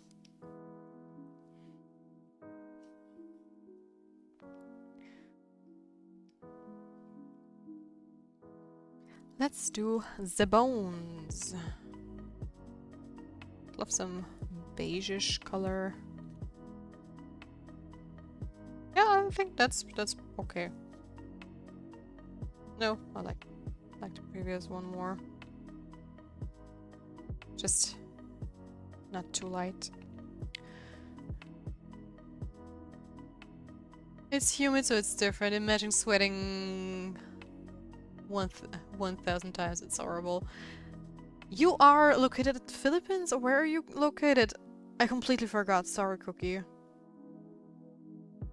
Did you say it? I think you said you speak a little bit of Philippines, right? Yeah, Philippines. Yeah, yeah, yeah.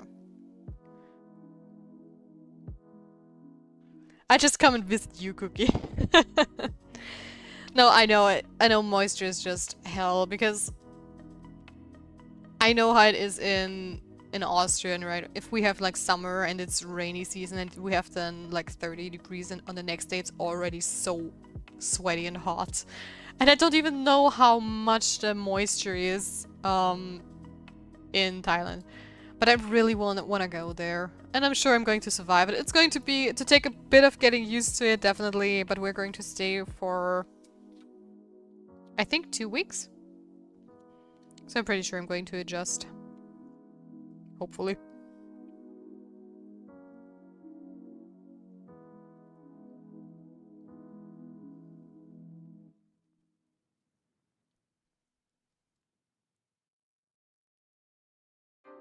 I think I told you, you grew up in the Middle East, so I know the difference between desert heat and humid heat. Yeah, yeah, you told me that, yes, yes. And I'm telling you, it's worse. I never doubted you for 1 second, Cookie, don't worry.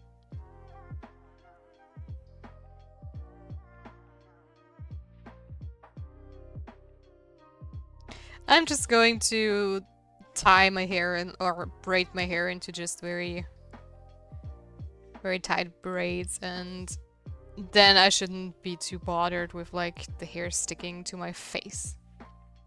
Be right back. Alright, alright.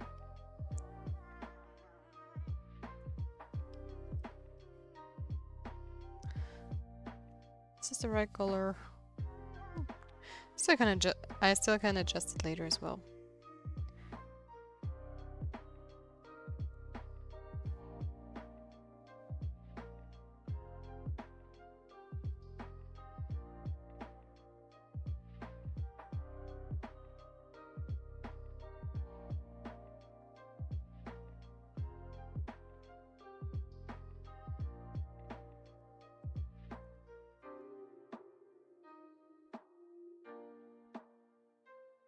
Also, I just looked at the clock. Time is sure flying today. We're almost 2 hours in, which is crazy.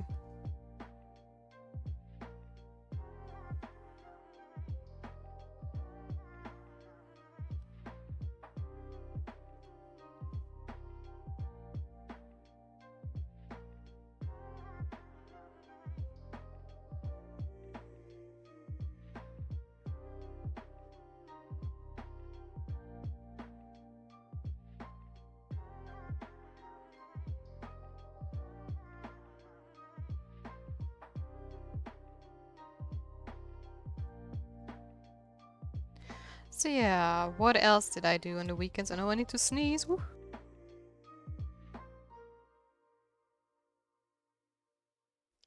Oh, that was just... This was disappointing right now. I had to sneeze once, and then I wanted to sneeze a second time, and my body was just like, nope. And that is... I don't know. It's not like I like to sneeze, but it's still, if you don't get to sneeze, if you have to sneeze, it's just dissatisfying. I don't know why. It just feels like something's missing. So yeah, after visiting the hairdresser and, you know, getting my hair done and repaired, we already went home because it was in the middle of the day, right? And I just... I don't know, Saturday is just my day off, I guess, where I really try to not focus on work, because I can do, like, working for, like, 6 days with at least 8 hours each. That's something I can pull through, and it's taxing, yeah, but sometimes, you know, you have to do it to just, I don't know, get your backlog fixed and everything. But I need one day off where I really don't touch anything work related or stuff that stresses me out, because otherwise I get into burnout, which is no fun at all. So it's always good to know your actual limitations. So yeah, Saturday was really my day off where I just got a bunch of stuff done that was more relaxing than taxing. And then there came Sunday already.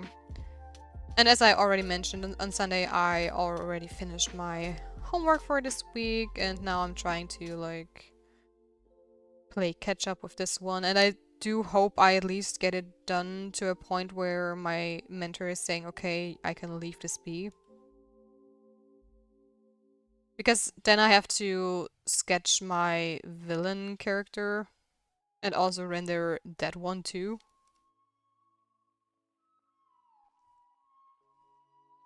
So I just don't want to fall behind, like, multiple homeworks.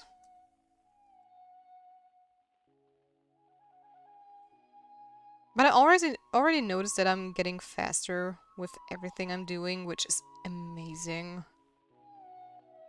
So hopefully the longer the program goes, the less time I have to spend on certain projects, or at least I can push it to a finish line before I move on to the next one.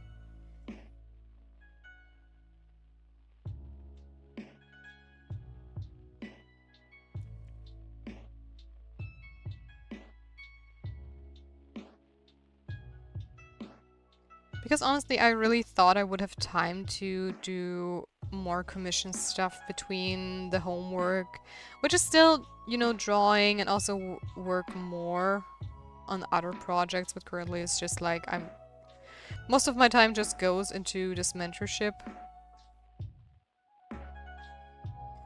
Which I don't mind, because, like, the return of investment is amazing.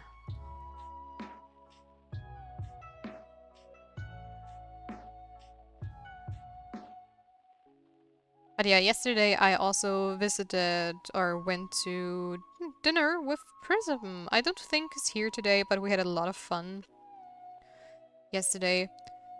An old college or university friend of ours was supposed to also come, but sadly they couldn't make it. But we still had a lot of fun, just the four of us. And we had some Korean style noodles. And it tasted so good. Because they were also like homemade, which was great.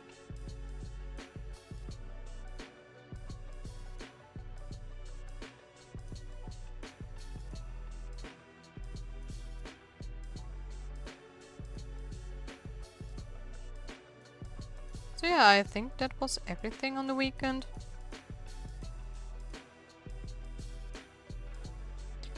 I got a lot of stuff done, like I said, but I also took some time to rest.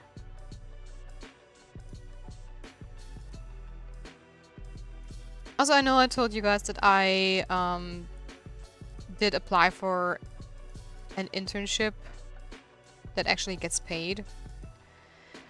Sadly, I heard back from them and I didn't get the job. But honestly, I already thought so because I was very happy with what I pulled off in the short amount of time that I had.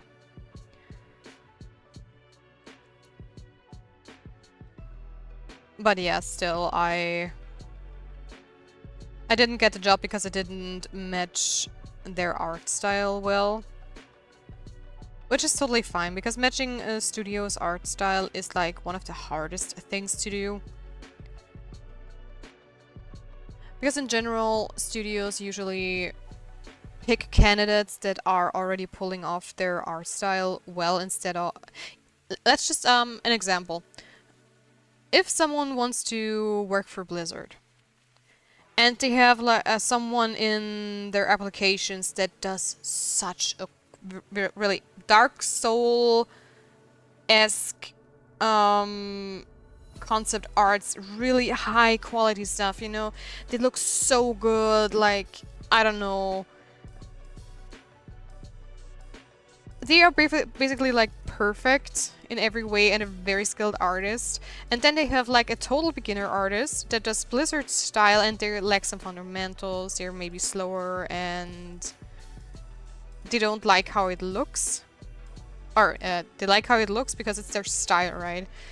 And it's way, way, way easier to just take this beginner artist and show them tips and tricks how to improve their work instead of trying to get this master Dark Soul painter to adjust to the Blizzard style. Because those are two completely different worlds and it's just so hard to mix them. And for the studio I did, they were looking for dark fantasy. It was still a very cartoony look. I would say very similar to... how's it called? Darkest Dungeon? I would say. So it's a very dark fantasy, but still stylized and comic-esque. But I do have to say the references they provided, at least for the things I was supposed to do, I didn't get that vibe at all. They did have this dark fantasy vibe in their gameplay shots they showed me, which looked awesome, by the way. Totally awesome. But at the same time, I also know that my portfolio is absolutely not tailored to dark fantasy, right? My portfolio is very colorful, magical, and high fantasy stuff, with very fine lines of line art, usually. I know my sketch has very bold lines and stuff, but I just like my sketches to have bold lines. Because I still can just readjust it with my line art. But the style they were looking for was also very grainy and everything, and it just was absolutely not my style, so the worst part about this art test was actually trying to match their style, because they also used like an inking pen without titter or however you want to pronounce it, which just felt so odd for me to use, and my line art looked very childish and odd, and I'm also not like huge into comic style inking. I mean, I love it, but I've never done it. Yeah, I think that's the better way to say it. So I tried to do this, and I also explained in... I had to send them also a document with my thought process and stuff. And I also tried to explain to them, hey, I've never used this type of style before, and it was really challenging for me, or it was the most challenging part for me in this piece. And I also did some self-assessment and also said I don't like how it turned out. It looks very childish and stuff, but I only had 4 hours for like a 15... They really blocked out the art test very well, so that was very cool. So I had like 1 hour to do some research and gather a bunch of references, read through the test guidelines and stuff, and 1 hour to just get used to everything, setting everything up, gathering some references and stuff isn't a lot. So when I then started to tackle the first sketch I had to do, which was a 15-minute sketch, and then one for 30, and the last one for an hour, it was really taxing for me because I'm already, like I said, I'm going to repeat myself, I'm already struggling with like speed, since I feel like my work flow is a mess. I'm back! Welcome back, Cookie! So yeah, I tried my best to pull it off, but matching an art style you have never done before is very hard, especially in just 4 hours. Because if I have done art tests in the past where I had like multiple days to do the test, but the good thing is they give me like, okay, Tia, all creativity zero speed. Yeah, that's basically it. I mean, if I just have to copy-paste something, I'm pretty quick, right? If you just give me like a Naruto character and I have reference while I post them, I don't have to think much, right? I'm probably done in a few hours and have a very cool piece. But designing just takes time, and yeah. So either way, where was I? Right. And I tried, as usually if I have multiple days, they still give you like, I don't know, you're only allowed to take 4 hours for this and 4 hours for that. They usually give you like a guide. But if I have multiple days, I try to research the style a bit more and find out more about it and how to actually pull it off. And in 4 hours, it's just not possible, right? In 4 hours, you have to dive into the task straight away without like bothering too much with trying to do some practice runs. So I was pretty sure that I wouldn't get the job, and when I got the feedback, I also already saw the same things that I figured were lacking with like, hey, the style didn't match our stuff at all, and we had better candidates for that, which is totally fine because I knew the style wasn't like something I am used to do. And yeah, still I was very sad, right? Because I don't know, I was hoping that I might get that internship, but I didn't.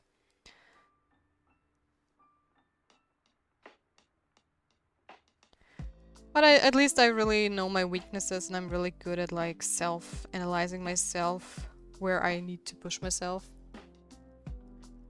Because honestly, speed was in the past, it never felt like speed was a problem because you draw and it takes how long it takes, right? But the more you get into art and stuff and you learn your fundamentals, you also see like mistakes. Because when I was younger, I don't know, I did multiple drawings in a day, like something like this, but of course the quality was way worse, right? It was like all over the place. The lines didn't match, the coloring sucked, and so on. But I didn't see it, right? And then I tried to learn more about the topic, and the more I knew, the slower I just got. And it only hit me recently that I'm really taking a long time to get stuff done. Oh! Cohen TV, thank you so much for the Prime sub. Thank you.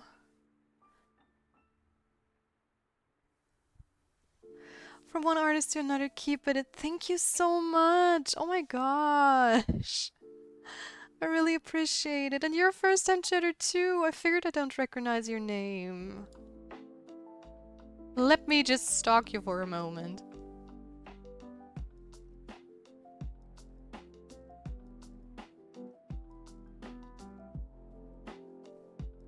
Artist by day, gamer by night. Dude, I feel that. That's so hard. I was just looking for artists I didn't know. Well, then you're welcome. You're very welcome to our little Foxgrove here, while I try to get better at what I'm doing.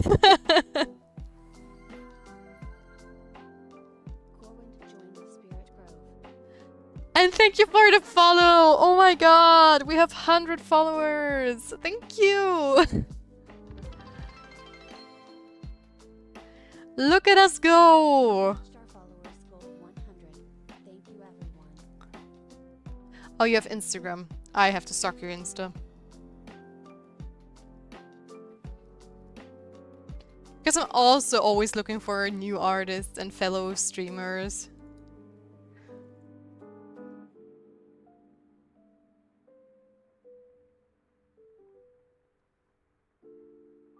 Okay, your stuff looks amazing. Oh damn, I'm the 100th. Congrats, yeah.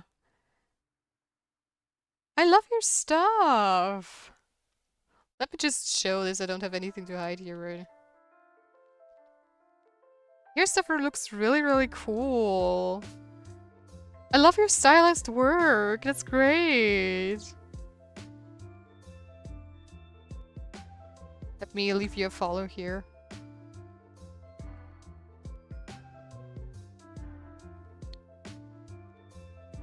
Really, really cool work, honestly. Awesome. Hey! So, you need to be careful around here. We're just showing off other people's stuff if they join. I'm going to leave you a little follow as well on Twitch. We have to support one another in this community. Definitely. I 100% agree. So, there you go. Now you also have a little follow from me. Oh, Bach, alright, it's sleepy time for you. Thank you for the stream, Tia, off to bed. You are very welcome. Thank you again for stopping by, Bach. It was a pleasure as always.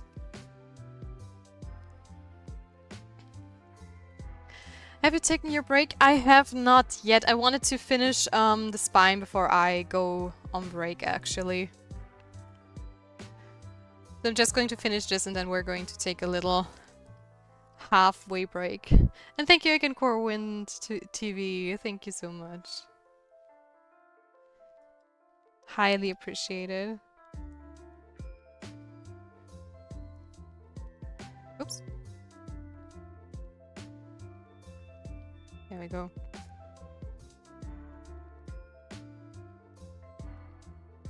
Of course, happy to support you. Your stuff is amazing. Thank you. Thank you. I'm happy to hear that.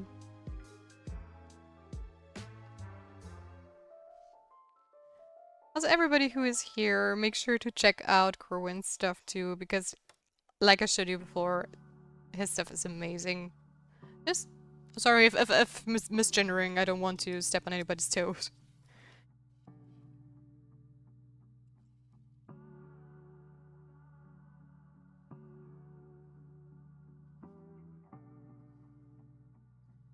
And I'm also going to set a new follower goal later. I'm so happy! We got 100 followers, that's great!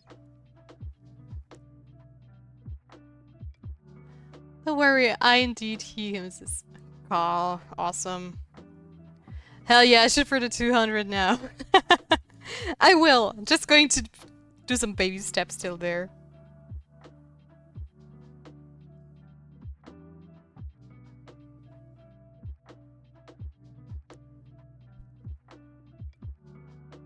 But we are slowly growing.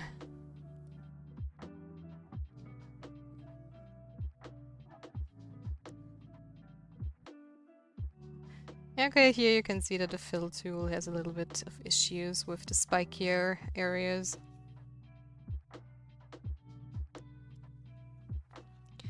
But it's still fine.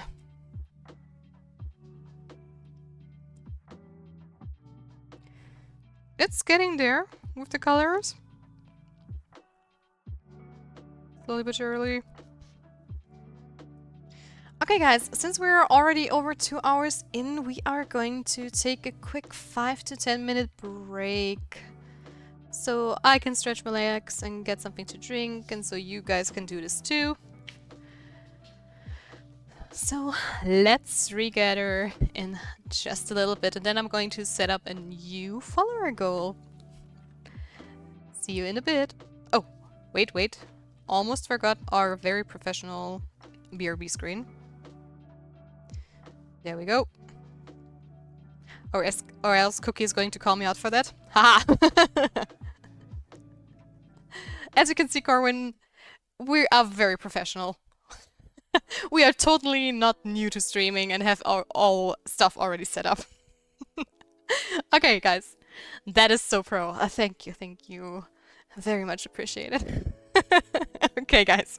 Now I'm going to take a 5-minute break. See you in a moment.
Alright, alright, alright. We are back again.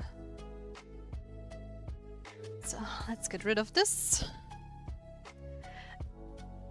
Welcome back. Thank you, Cookie. Thank you. Also, let's just really quickly adjust our follower goal.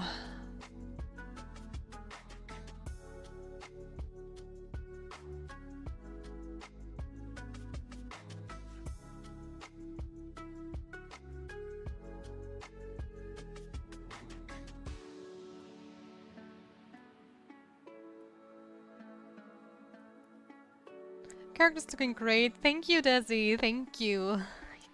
Yeah, they're slowly taking shape.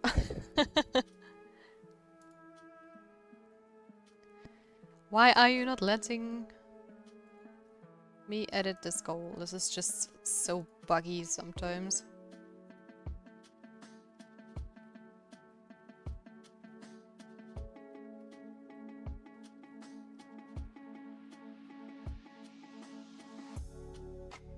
Ah, there we go. Just had to reload the site a couple of times and then it worked. Okay, start goal. Let's go.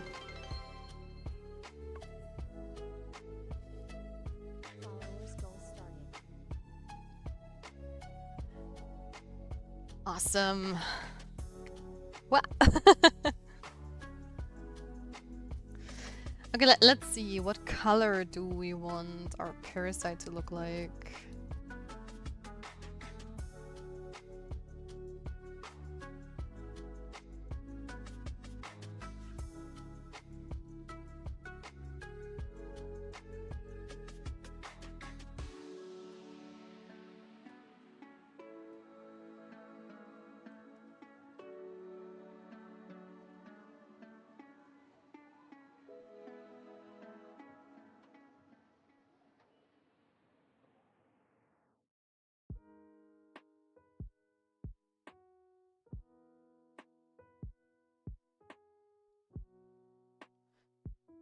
Let's see.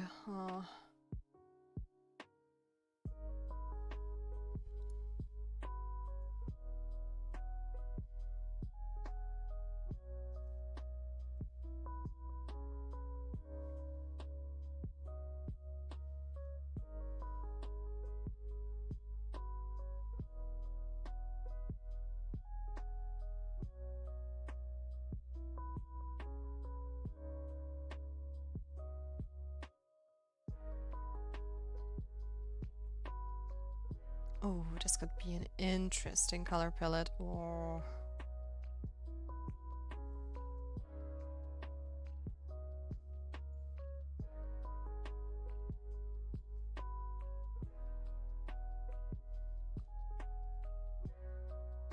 Let's see. No, no notes. Paste. Oh, I still need to get used to showing if I look for references since we changed that today, that I am actually able to do stuff like that. So let's see here.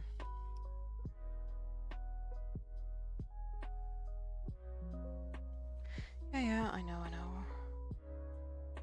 Just want to see if this could be like a good color.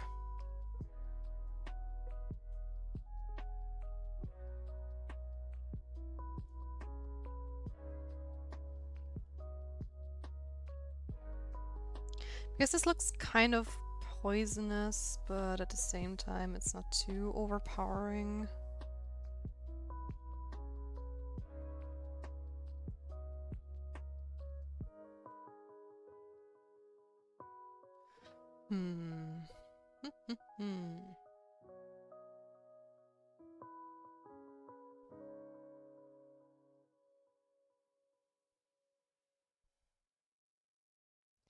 Because I just feel like the parasite has to have a different color than her, but still match with her, if that makes sense.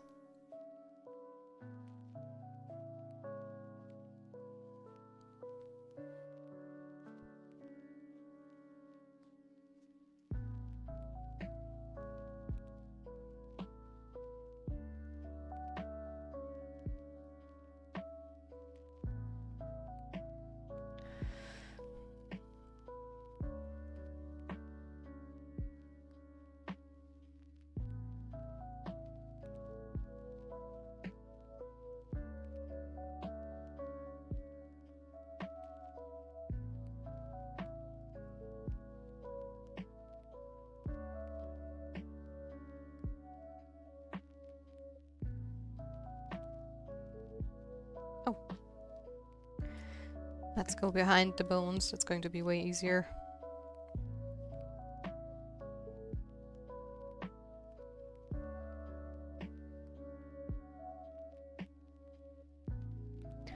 Definitely going to try a bunch of different colors as well. But I do think this is a good starting point for now.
Awesome. I think this really doesn't look too bad for an initial starting color. Oops.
You want a drawing display or just a tablet? Drawing display. I have a Wacom Cintiq actually.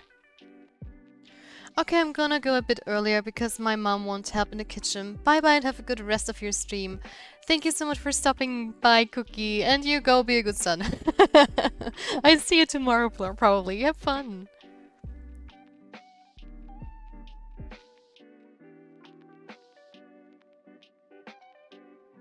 Also, that question reminds me that I probably should write down my specs somewhere.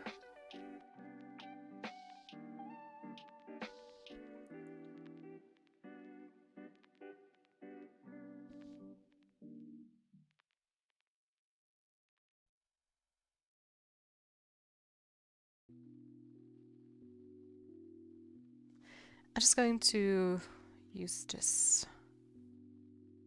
color, but I'm still unsure if I maybe should.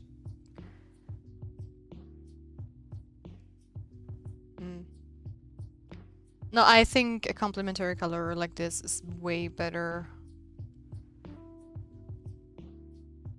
than using turquoise for the flower as well.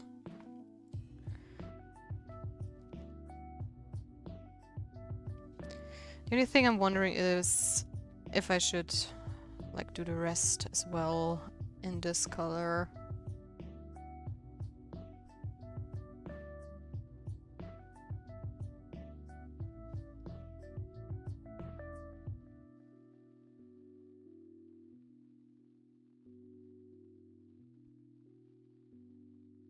Why is it so much lighter? I picked this one, didn't I? No, I didn't, apparently.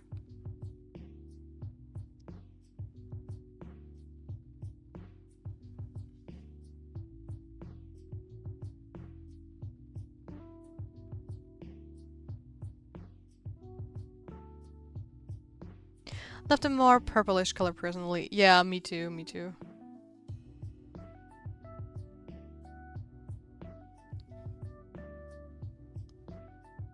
No, I do need to pick a different color for the leaves.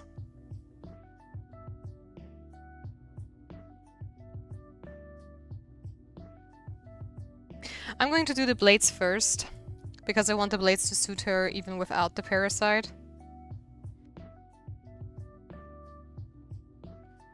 So let's see, let's do it here. Blades. Or should I do the weapon? No, I'm going to keep the blades separate. Because I kind of want the blades to also be like this color. But the blades and the leaves need to pull the two of them together.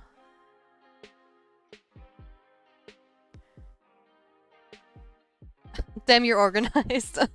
I try to be.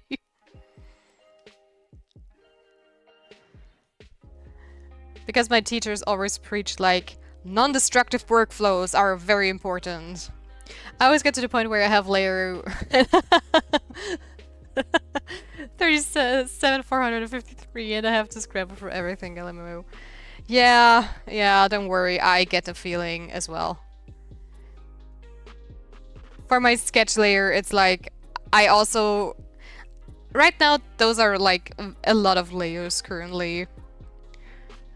But there comes a point where I start collapsing everything together and stuff, so...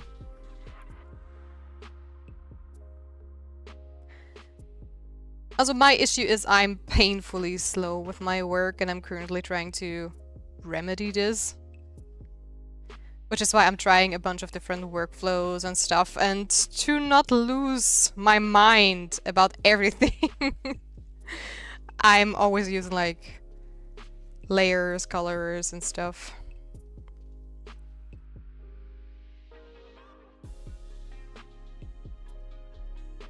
Yeah, speed is a thing, efficiency comes with practice. Yeah, absolutely.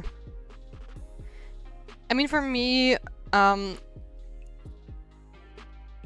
did talk about this today as well, I think, because currently it's like I'm running on repeat with the same issue, saying, yeah, I'm too slow, I'm too slow, I'm too slow. Oh my god, I need to go back in there. There are still holes. I have never realized that I am actually slow until recently, where I really figured, okay, I started streaming and a lot of people pointed out to me, or they asked me if some stuff was already done or were surprised that it wasn't done actually, and that's where when I thought, okay, I think I'm too slow in what I'm doing. Because when I was younger, I already told that I just got... Wait a second, just got confused. Something happened in real life that I didn't expect. Hi! So, yeah, sorry, that completely threw me off. When I was younger, I don't know, I drew multiple, like, drawings in a day, just simple characters and stuff, and the more I learned about things and anatomy, and the more I got aware of stuff, I got slower and slower. And somehow right now I'm at a point where I take way too long for stuff, like multiple days where I shouldn't take multiple days for things. So I'm currently trying to optimize my workflow and see, okay, where are the points where I'm taking too much time? How can I shorten it? And yeah, that's basically currently my goal, because if I'm faster, I can draw more things, which means more practice. Because before that, my focus was actually on more anatomy stuff, dynamic poses, design languages and everything. And I feel I always try to push my skills kind of equally. So if I notice, okay, hey, oh, really digging the look of this character. Daniel, welcome back. It's so nice to see you. Are you going to stream today as well? Because I'm still not decided who I'm going to raid out to, because a couple of people I know are currently online. But hey, welcome, welcome. So yeah, back to my rant about like skills. I usually try to keep my skills like evenly balanced. If I notice, hey, my anatomy sucks and I'm going to do more anatomy stuff, or if my clothes suck, I do more clothing stuff. And currently it's, okay, my speed sucks. So I'm going to do everything in my power to speed up my process. Nice to see you too. Haha, yeah, I'll be on in a bit, but no pressure to rate me. I just came by because I like your art. Oh, you're so sweet. I'm really bad at like visiting other people's streams during the day. Because I so easily get distracted by chatting because I'm no lurker. If I'm in a stream, I'm a chatter. I always try to chat with people, so if I have a stream on my screen while I try to work, I'm just not going to get any work done at all.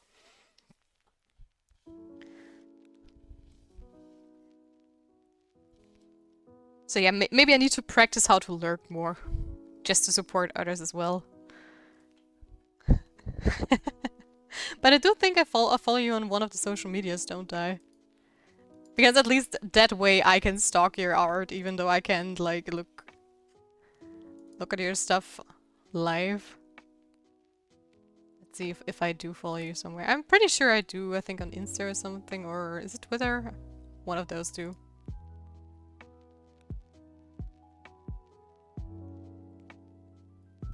Give me just one moment.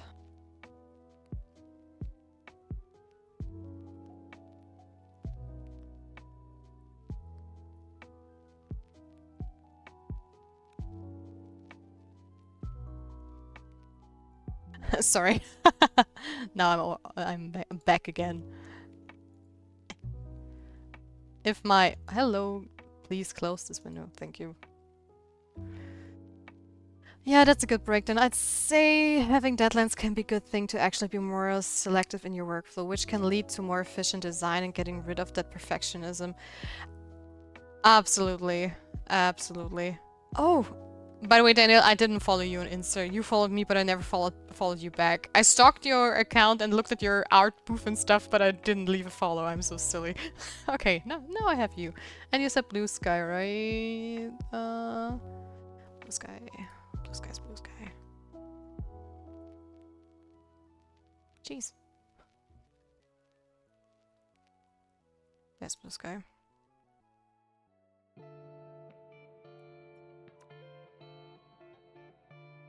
Oh, okay, whoops. I did follow you on Blue Sky. I just unfollowed and refollowed. Never mind.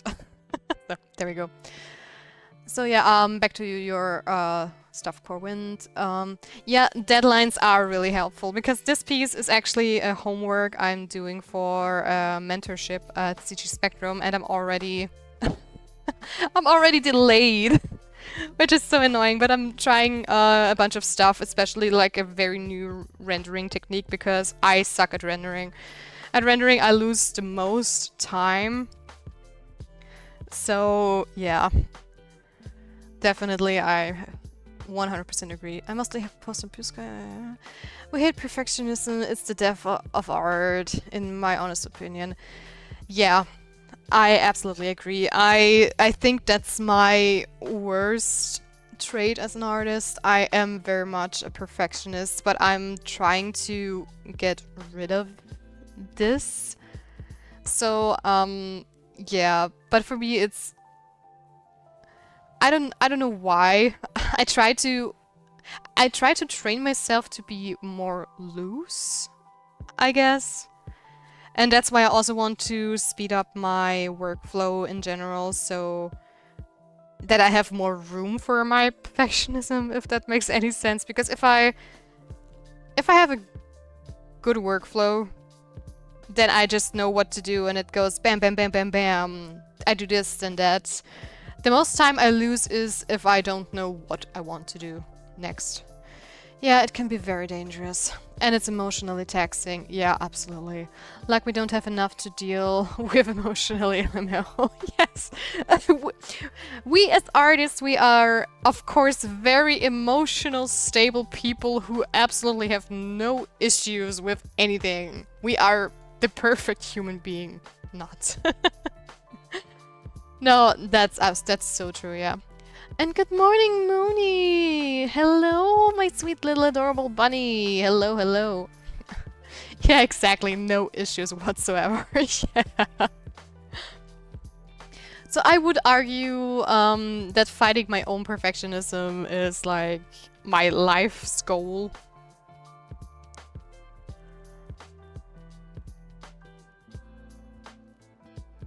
What if I make them silver, grayish, black?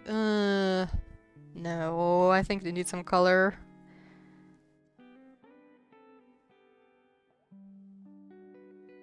Since they're going to be metal, I'm going to make them like a dark... This could be like a solution, right? Like a metal-like material with a turquoise greenish tint. Oh boy, my bot is escalating right now. Yep, we're fine. Everything's fine. And behind us, the world is burning. Nothing to worry about. No, never. Money, skills, mental health, bad posture. We have no problems. Nothing at all. Sun, grass. Things we know very well.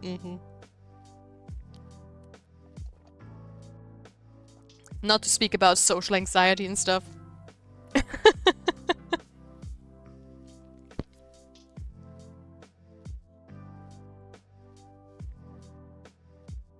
Who needs the outside of friends? Right? Who needs a real life? We are married to our canvas. Oh my gosh. How you doing this evening? Look at that. I wasn't on your... Jeez.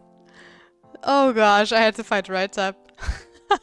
Daniel, look at that. You had a little sneaky cameo in my stream. Oh gosh, that scared me.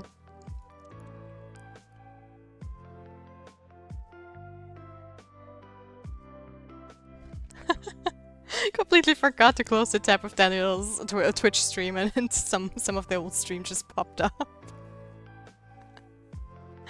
Oh boy.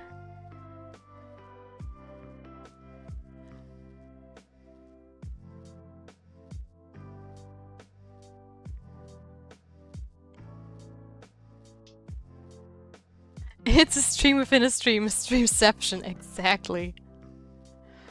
Would have been funny if like Daniel would have shown another stream or the same happened to him, then it would have been even crazier.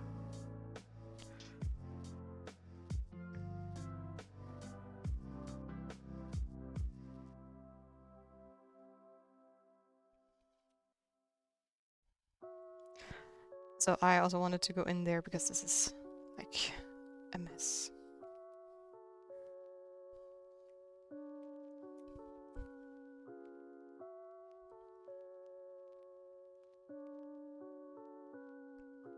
But the topic of perfection, that is really a huge issue. I think everybody has. Because if I'm working on commissions, it's like, okay, I have time until this and that day, right? Then I have like my own little plan. I know how long things are roughly going to take and how long I'm allowing me to take for those steps. But this one is a private piece where I try to push myself a bit more, right? So it's going to take longer. Even though it's not always intentional. I think I'm going to put the blades around here as well. Do I? No, never mind. Just...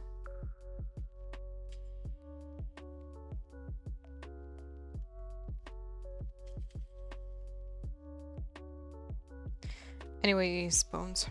There we go.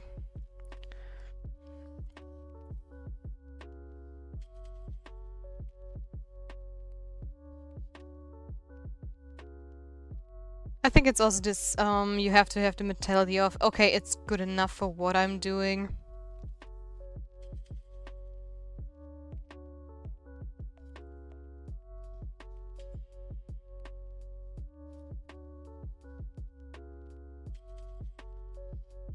Private pieces are dangerous in that way, I feel. It's often hard to let go of the piece. Yeah, exactly. Yeah, I totally feel that. Absolutely. I mean, I do hit a point more often than not where I sit here like, okay, I have seen enough of this freaking piece. Just get out of my sight. I don't want you to see you ever again. This is... I don't want to be in the texture layer. I want to rotate, thank you. So that's mostly the point where I just go, oh, screw this. Because you hit the point where you know, okay, this is as much as I can get out of this piece. I have to start a new one to really make improvements, right? Yeah, exactly. Your character makes me think of Botanical Necromancer, by the way. That is so cool that you think like this, because that's kind of the way I wanted to go for, I guess. I want this, like, parasite plant creatures to be, like, very bony, dead, zombie-like things, so that's very, very cool. Yeah, I gotta go touch grass when that happens. Yeah, absolutely, absolutely. So now I want to see if... Is this going to be alright? I think so. I just need to see that I pull the purple into her design a little bit more with some accent colors maybe, but... We're definitely going into the right direction. And I have to do the leaves definitely on a separate layer, because the leaves are not going to have the same shine as my metal blades. So just to be sure. Also, another reason why I'm so organized with my layers is my mentor is like very particular about being organized and stuff, so that's also one reason. Especially since he is helping me discover like new workflows and stuff and ways to cut corners, essentially. Just leave a little patch of grass next to your desk so you can pet it. Oh, that's a great idea. I mean, I do have a potted plant about 2 meters away, but then I would have to stand up. And I'm married to my chair.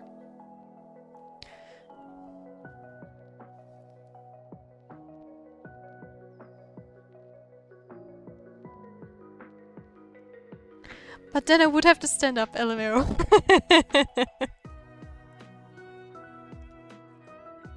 I mean, don't you live in your chair? Preach.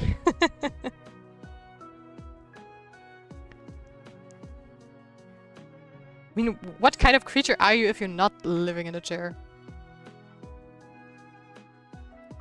Let me just try a little something.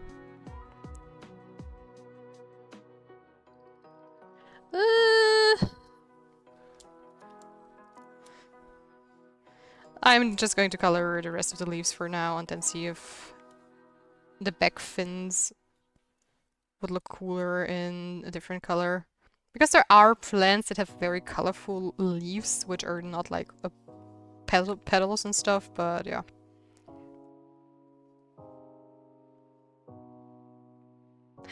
Also, Corbin, I have to ask, are you a professional? I didn't have time to really look at your stuff and info box. Because your stuff looks really, really good and it's so, so cool. It's very stylized, which I adore. I love it if people like play with their shapes and stuff.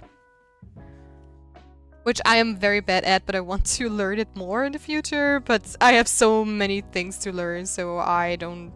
I'm still stuck with like a lot of fundamental stuff, and being able to stylize your stuff, you really have to have good fundamentals.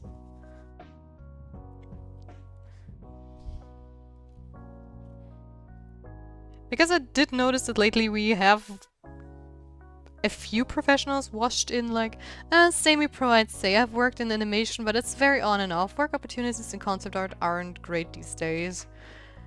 Yeah, absolutely, absolutely. I mean, as you probably can tell, I am trying to get into the concept art department, basically. So I feel you on that one. And that is so cool that you worked in animation. I mean, I'm currently working for a very new and small game studio myself, but it's voluntary. Voluntary. So yeah. Oh, just look at your work, Corinne. Beautiful. Right, Daniel? It's so amazing. I showed it before you joined the stream, so yeah. Yeah, it's hard to. And thanks a bunch, by the way. You were welcome. Praise where praise is deserved, and I really think your stuff is bonkers. It's so good. Yeah, it's hard to make your mark. Yeah, networking is one of the most crucial things in my opinion. So yeah, I've been like working on some projects in the past, but nothing that ever really paid, and commissions of course, but yeah.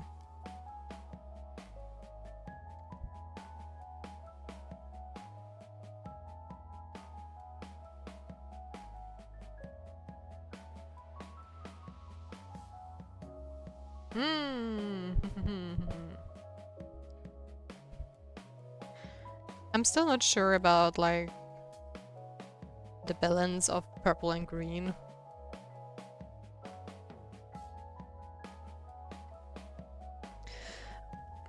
Oh, thanks, Danny. Yep, 99% of the job opportunities is for people you know in my experience. Absolutely. Yeah. Yep, same. Networking is a... yeah. Beep. 100%. 100%.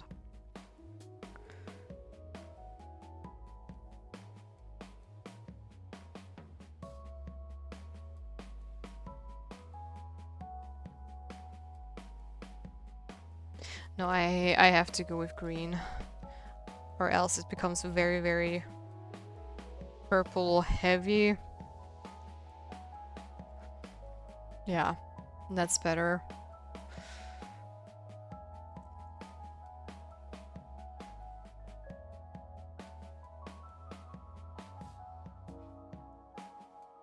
But yeah, networking just sucks. I had a few moments. I started my career in game art in general during COVID, so the networking opportunities in my university were like non-existent because everything was online and you were just very much restricted to your class. And then they opened up campus and we were still not getting a lot of lessons on campus because, hey, you're the COVID classes. You already know how it is online. Just stay away. Because after COVID, they even implemented like one online class, so people didn't have to go to campus, but you miss out on so many things. Hey hey Simon, welcome to the stream. Hello, hello. Your stuff looks pro Celestia. It's good to hear you have that opportunity in game art. Thank you so much. That's really sweet of you. Yeah, I'm still currently trying to push myself, and I really would love to get a paid studio job. Because honestly, I would love to someday teach people how to draw digitally and even maybe land a job in concept art because it's super hard, of course. I mean, it's freaking concept art and game art and art in general. It's not easy to get into. But I just would love to give people like people. Ugh. Look at me! I am very much good in English. Wow. So I would love to give people in Austria also a way to learn it, but face to face. But I don't want to do it if I have never worked in the industry because then I would feel like a fraud, and there are so many people who teach art and say, hey, this is how you get into the industry, and they never have been, so I hope you know what I mean. I don't want to be one of those guys. My family and I were swimming yesterday and now my baby sister is sick. Oh no! I hope your sister gets better. And I hope you still had fun swimming.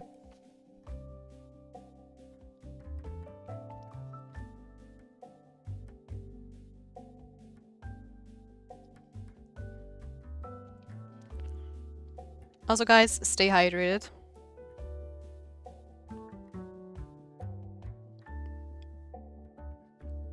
It's awesome you have the teaching fiber. The world needs people like that. No, thank you.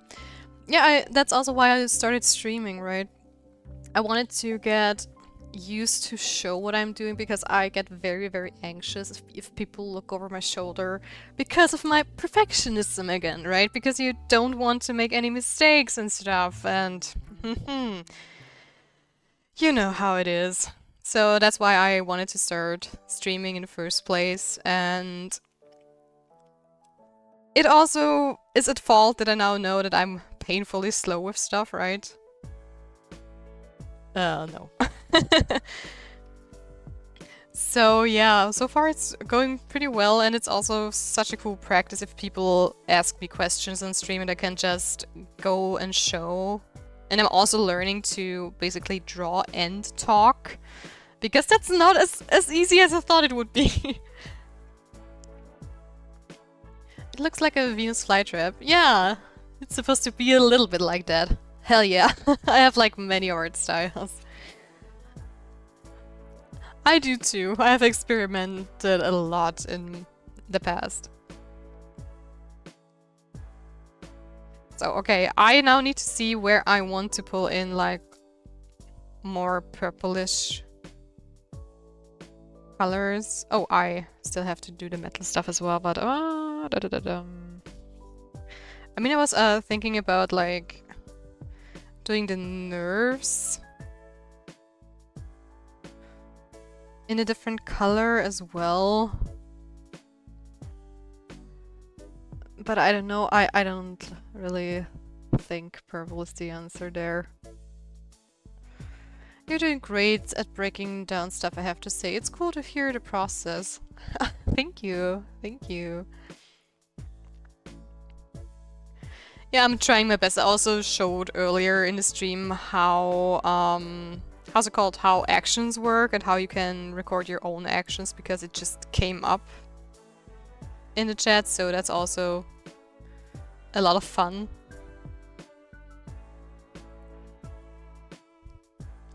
So let me see.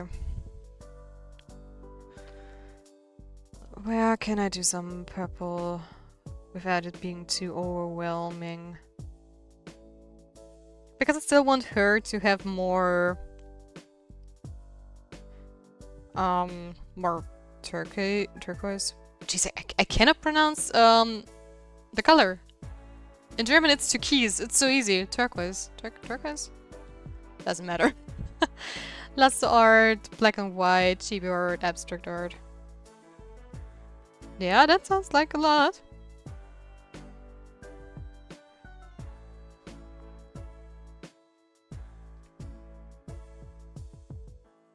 Ah, you're Austrian. I am, yes. I'm French. Oh! So you're not that far away. you oh Jesus, European gang. Oh boy.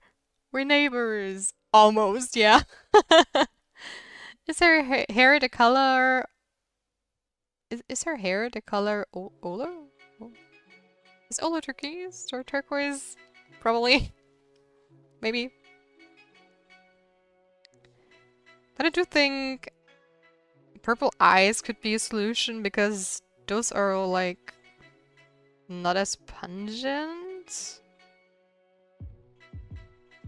I was even thinking of maybe making her scar like this color, just very sloppily, to see how it looks like, since this is... Oh, this could be actually a very cool solution. Since the scar and the parasite are connected, right? So it would be very cool to have the scar tissue have a purplish tint to it.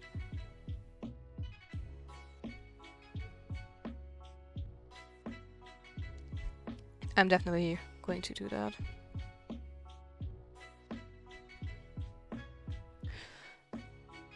Olo is the new turquoise.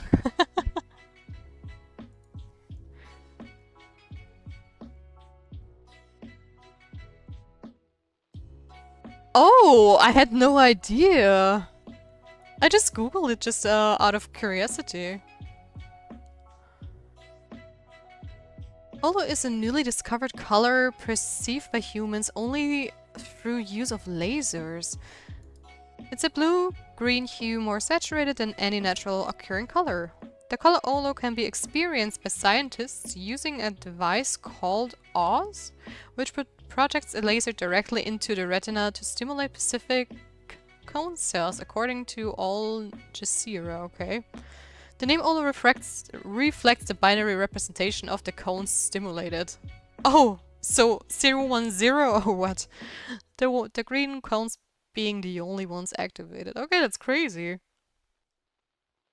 I had no idea. Scientists say that your eyes have to be lasered, and the laser is from the radiation of the sun when we look at light long and And we blink, we see it, and when we close our eyes too. Okay. Damn, that's so cool. It's like flashbang. Oh, you taught us something today, Simon. Definitely, yeah. Thank you, Simon. Thank you so much.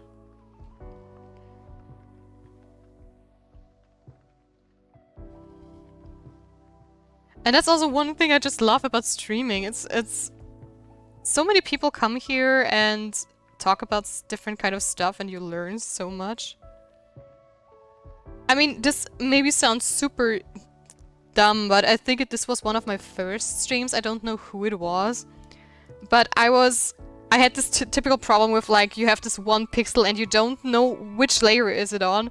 And somebody said, yeah, you can just use the move tool and click on it, right? And then move it around. And usually it picks the right one. I mean, it didn't work here because this one is underneath, right? So... But that also helped me out so much.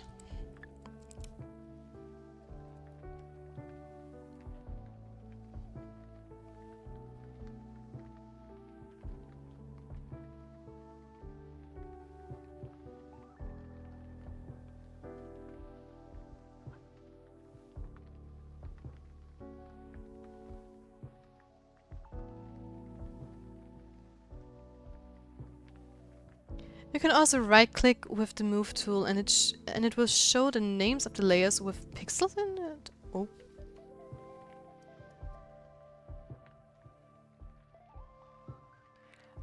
Oh my god.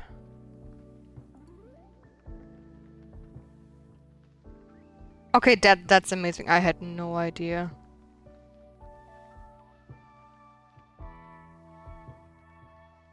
So those are basically all the layers that are underneath the pixel, right? Because we have the flat group, like the jacket, then underneath it's my skin layer, which is my base layer. Then the gradient I have for my background, and yeah. Okay, that's awesome. Thank you so much.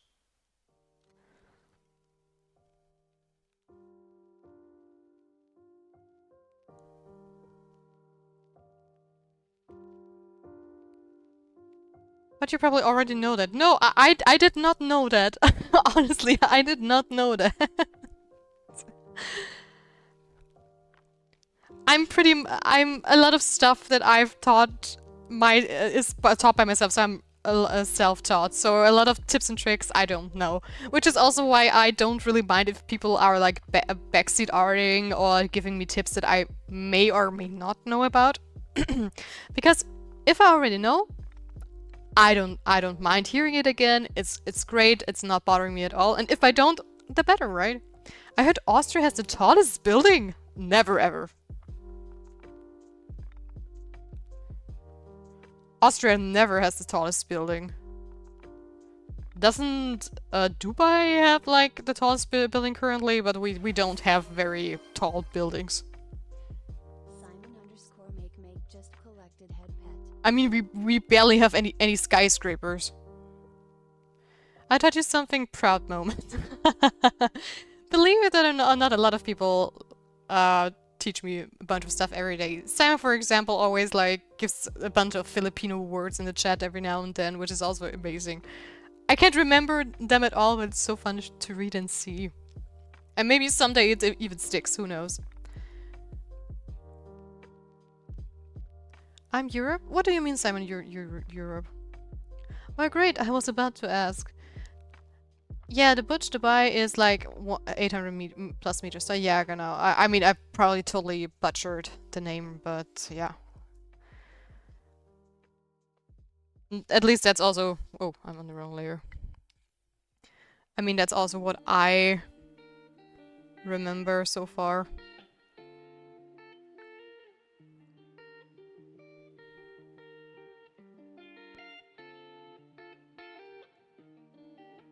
Why is my flow at 40, by the way? It's usually on 20.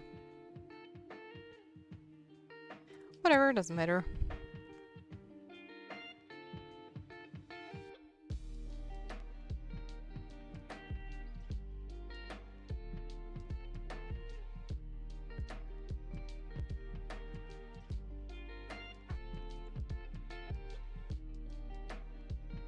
I hate Friends a little bit.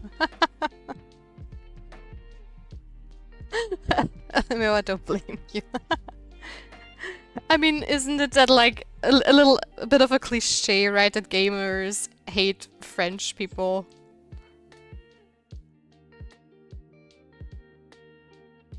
And I'm definitely not innocent with that, because I used to play Final Fantasy XIV, and I don't have anything against people, but it's like the amount of bad players that use the French client is just so crazy.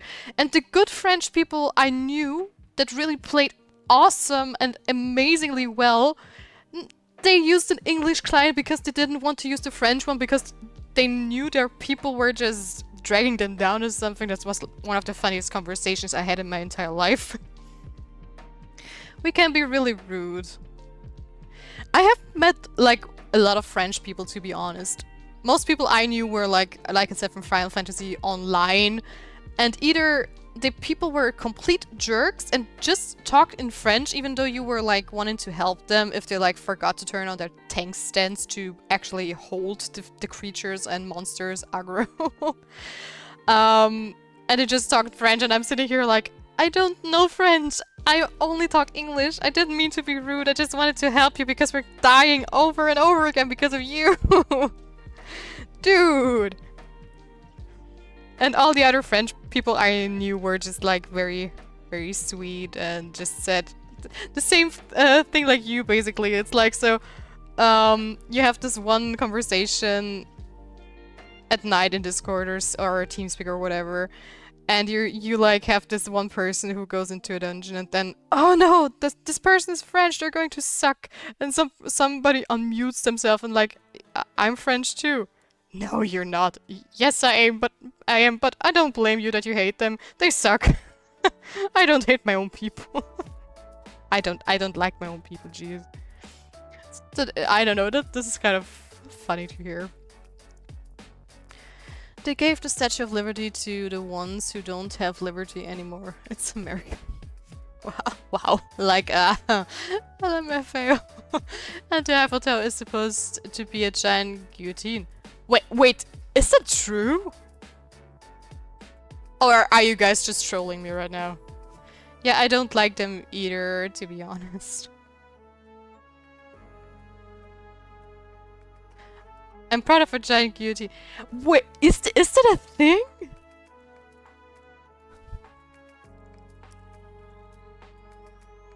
Yes, it's just let's talk. I am so going to Google it. This is like exactly my humor.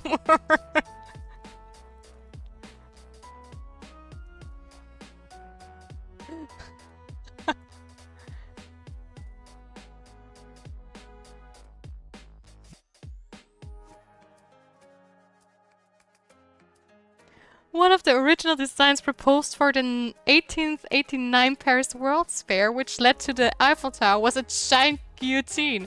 This design was rejected in favor of the Eiffel Tower. Okay, okay.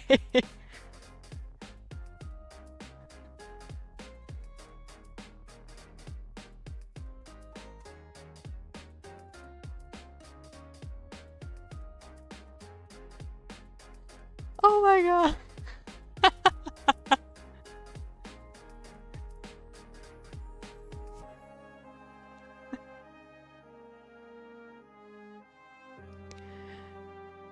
Don't stop going. That would have been so metal. I would have chosen the giant guillotine. We can still change that. Yeah, no. Also, I like to live dangerously, okay? I'm Austrian, I'm an artist, and I dare to apply to an art university. You know what what would have happened if I would have gotten rejected? Everybody knows history. Oh, snap. I like to live dangerously.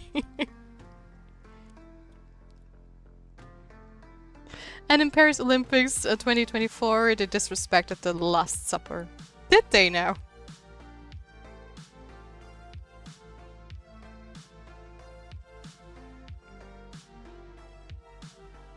I really adore the purple scar. This is the best way to pull the design together, I think. It's not super overpowering, it's very minor, but still.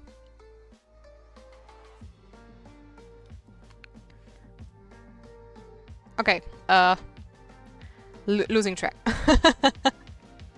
I think it was very respectful. Let me see. You guys are making me Google stuff.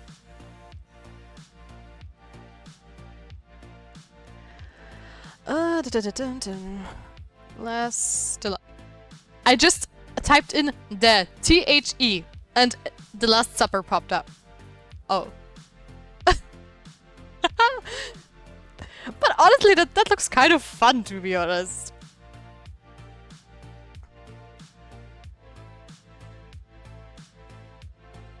Did they really, like, take this so seriously that people...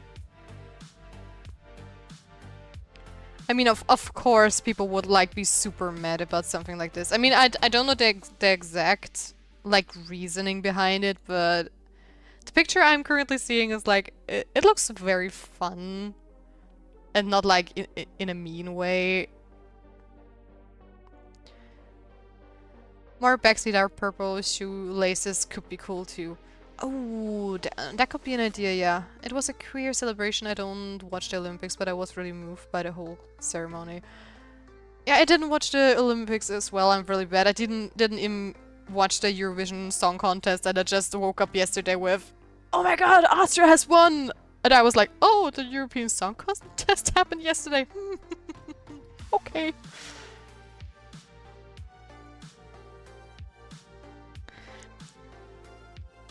I'm definitely going to try the purple shoelaces as well, because, I have this reference of the shoes, which I completely pasted into my mask, which is great. I was aiming for this type of shoes, because they also have turquoise. It's a very cool reference, I think, so the color scheme would be a little similar to that. But I need to see. I was also thinking about, like, doing a little accent here with the zipper. And here. Also color theory. I guess this is still a minor detail, but it would still pull in the stuff. Also, I think I need to space my bot a little bit better, because it's so annoying to see that it's, I don't know, doesn't say anything for ages and then it spams like 2 messages in a very similar time frame.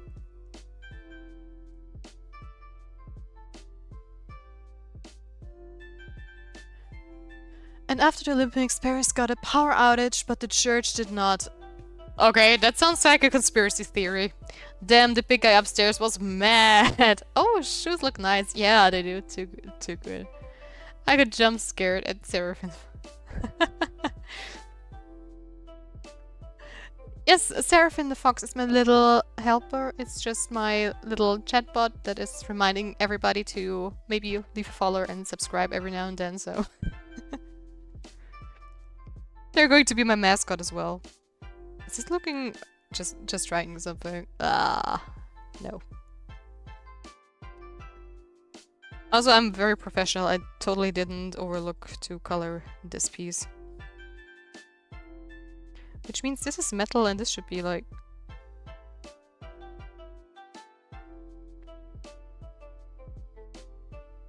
Yeah, that's how it's supposed to be.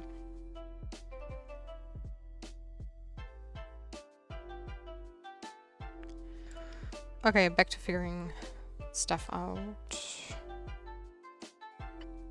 I think purple shoelaces would also be very cool. And it's still like very... a tiny detail. Which wouldn't be too overwhelming, I guess.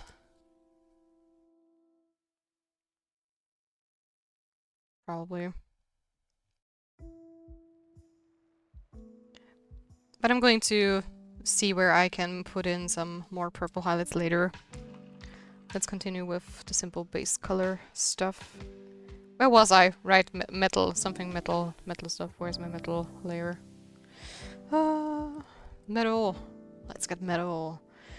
You should have a signature saying... Oh, I should have a signature saying... You mean like every big YouTuber out there? Like PewDiePie, Brofist, and stuff. I'm sure you'll find a way to harness the purple into it. Definitely. It's just going to take a bit more time. Even though you aren't a big creator and just starting streaming, I want a face reveal. Simon, we did have a face reveal today. I did show a picture of myself.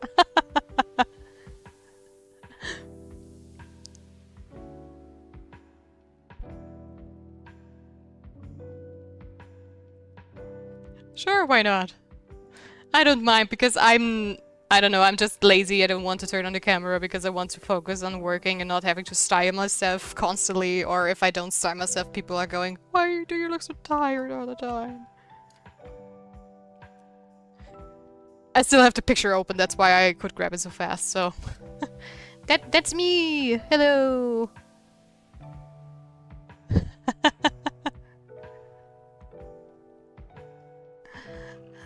Go it, you can open your eyes again, the picture is gone.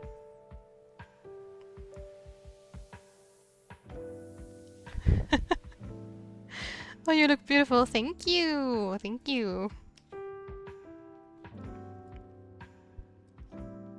I mean, honestly, if people want to know how I look like, they probably have such an easy time to find out either way. And I mean, I want to be a VTuber more than like a face-to-face tuber.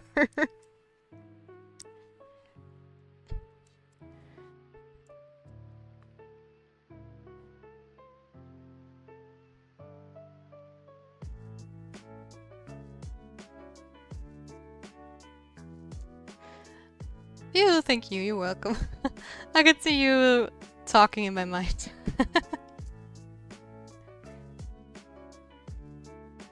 I guess also one of the reasons why I don't mind like showing it is because I just hate the fact if people like are being rude and stuff and say, hey, you're not showing your camera because I bet you're fat and ugly and stuff, which is so dumb. And that's the quickest way to just shut people up, I guess.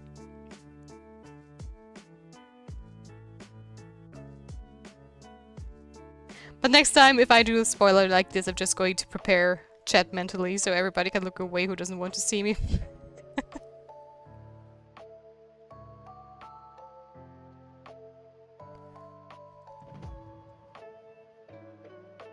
I hate Pretty Little Baby by Connie Francis because it keeps popping up on my feed. Okay. Yeah, the world is rough with women. You should get a Yeah, I mean, it is rough. It's better, like, if you look back in history, right? But it still can be tough at times. Especially when it comes to your looks. Besides, there's always going to, even if you're like the prettiest woman in the world, there are still going to be people that think you're ugly. So I don't really care about stuff like that a lot. I just want to feel good in my own skin, and that's the most important part.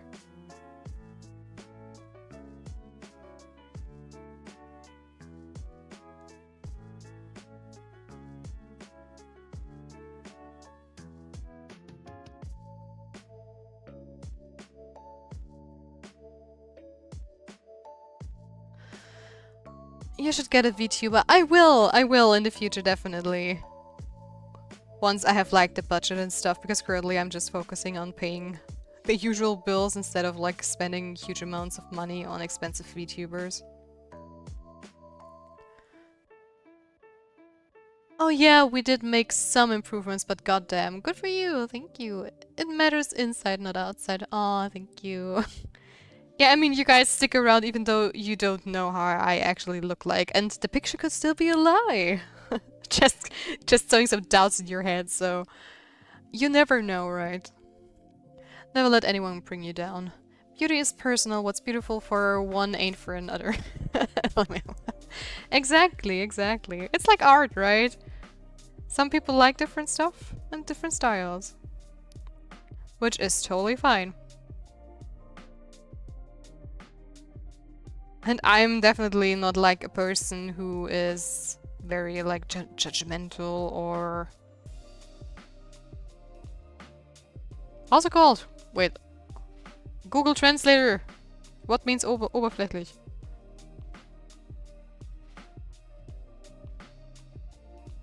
Superficial, never. Shallow, curious.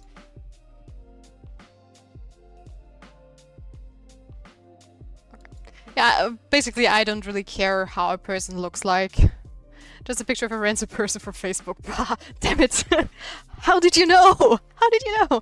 Superficial. No, oh, Symbols, hi, by the way! I'm not superficial? Okay, thank you. Right, yeah. I'm not superficial when it comes to stuff, so... I am picky when it comes to choosing like a partner or boyfriend or stuff like that, because you still want to feel attracted to the other person, right? So that's just one thing. But other than that, it's just... I don't know. I don't care if people are overweight, if they're trans, if they're gay. I mean, I'm bi, so I swing either way, so I don't really care about anything, so... Your voice is like Anna Panzer, but Austrian. Oh my god! Okay, that is like one of the hugest compliments I've ever gotten. That's insane. I know Anna Panzer, I know her, and I adore her. I mean, she also sings and stuff, which is like crazy to be compared to her.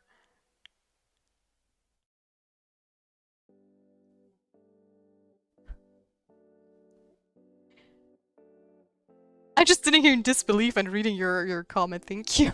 Thank you.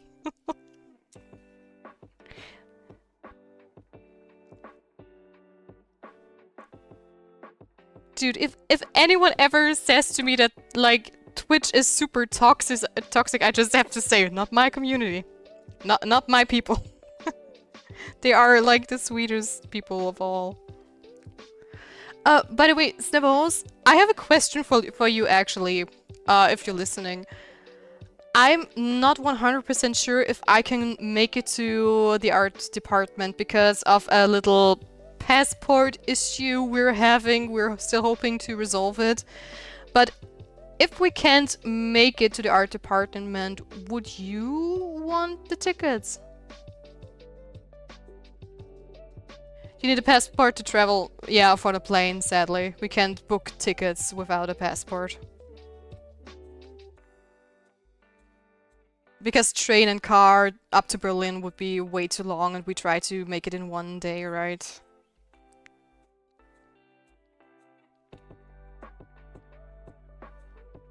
I mean, if not, we could still like drive up to Berlin like on Friday evening, but I don't even know how long it would take.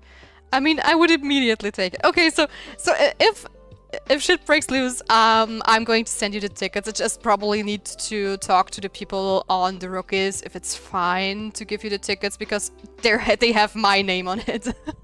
And it's 2 tickets, so you can probably take a friend with you or anyone who wants to go. So just in case I can't make it, because I know you said you would have gone there, but they're too expensive. I don't have friends, said. But maybe a colleague or something, or maybe you just, never mind, I think I know one. If not, just go in front of the building and say, free ticket, I want a friend, free ticket, please be my friend, please.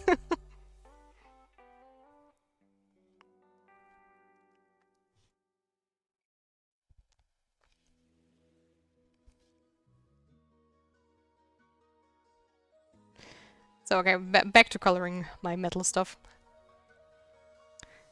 Like I said, I can't make any promises, but it would be awesome if I know that I could just give you the tickets instead of like them going to waste if we can't make it.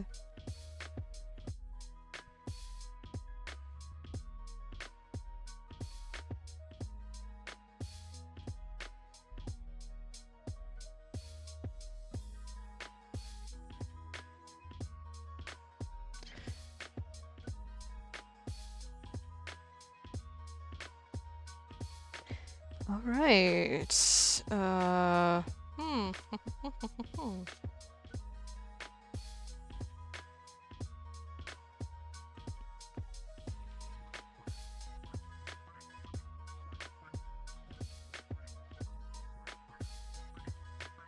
also definitely need to ask my mentor about like efficiency about my layers because I feel like I have too many layers sometimes, or more often than not. Oh my god, emote spam from Sunrays. Sunrays emote, jeez, I think. More layers! Give me all the layers!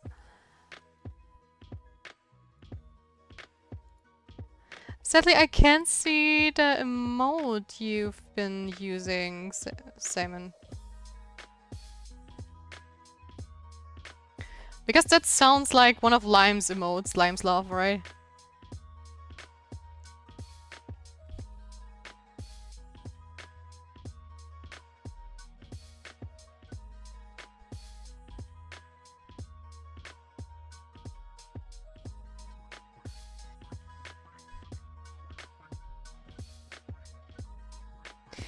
Oh, I also need to write something down because I don't know if I'm ever going to make a back view of her in this like mentorship I'm doing, but I want her to have like how's it called, like a pattern or something cool on her back, and I think it would be very cool to have like the purple on her back motif, which is also probably going to be a flower, like the samurai jacket from Cyberpunk, or like Akali's from League of Legends dragon jacket from KDA. I know that doesn't pull the design together on the front, but it could be a very cool detail for the back. Let me see. Purple pattern on back of jacket. Let's just see. I just don't want to waste too much time like sketching that out, but yeah.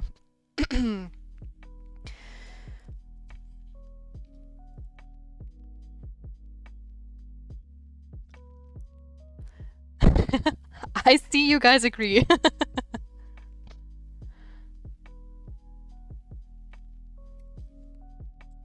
I mean, I also need to do the stalking pattern still.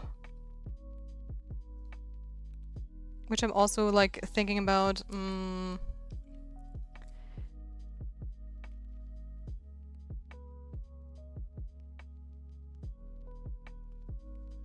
This didn't pick up my purple color at all. There we go.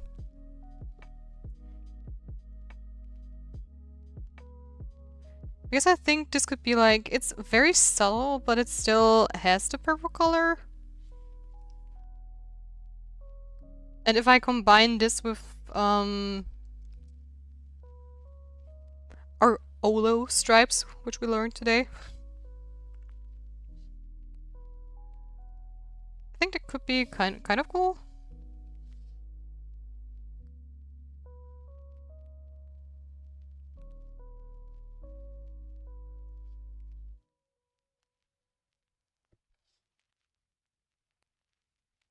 I mean, I'm probably not going to keep it this opaque, but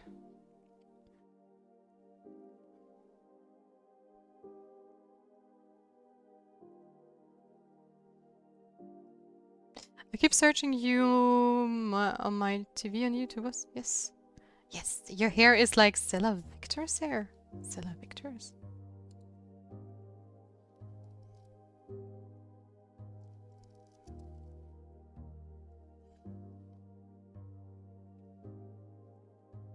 Okay. I sadly don't know her. But she seems like that's her natural hair. Mine is definitely not natural. It's colored. Oh my gosh, I'm coloring my hair. I'm such a fraud. Ah.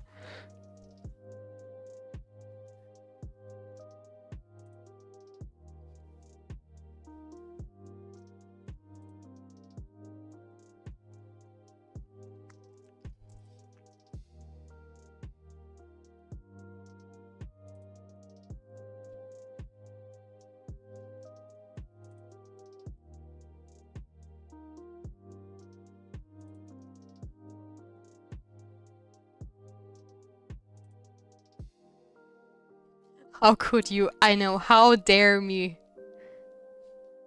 How dare? I lied to you all.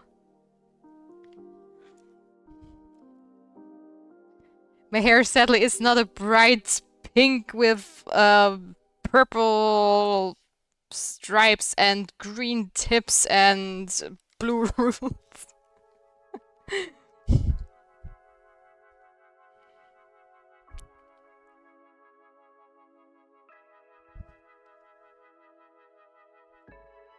I only watch natural colored hair streamers. Okay, bye then. Blocked, banned, go away. Time outed. Ciao. No, just kidding.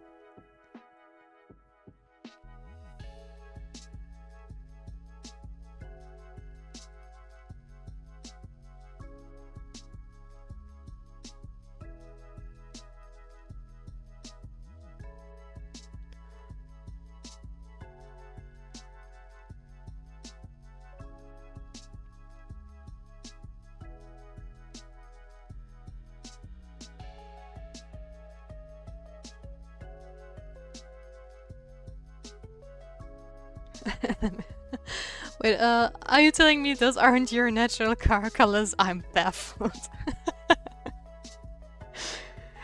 I did make up some very, very random colors right now, just not to spoil you with my hair color.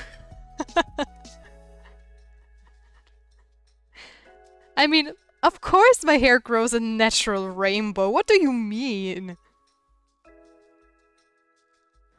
Why doesn't yours? Get good, get skill.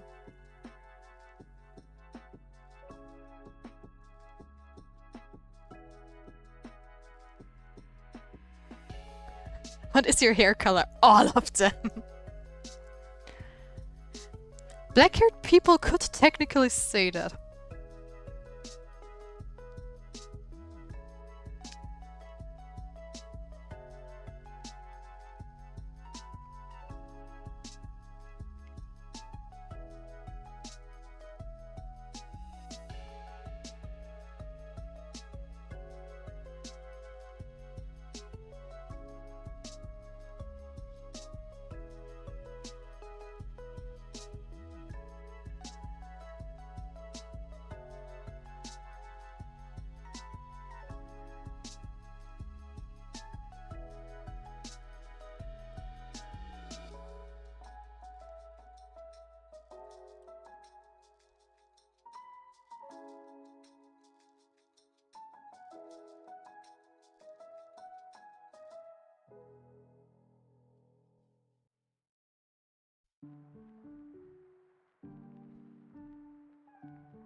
I just want to take a look at the stalking pattern without the lines for now.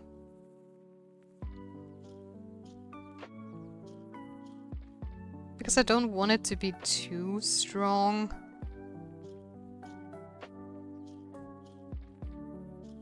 Or else it's going to look very, very messy. Because I still want the most details to be up in her face, right? To pull the viewer's eyes up there.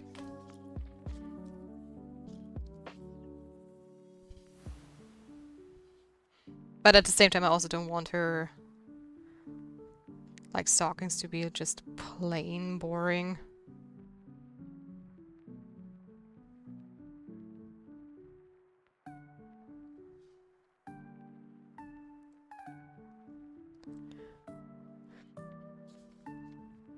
Also, I do have to say that today's stream is just, I don't know, it flies by so quickly. Because last week was a little bit tough, right? Because I was a bit, like, drained of energy because of a lot of things happening, right? And it was a bit more quiet. But today everybody was full of energy, me included, and it was just a blast. And you know what people say, if you're having fun, time always flies.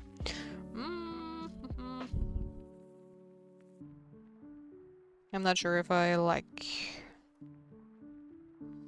having those tangents here. Maybe just like this.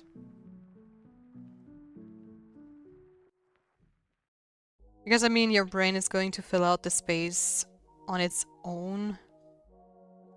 So it would also make it a little bit more lighter.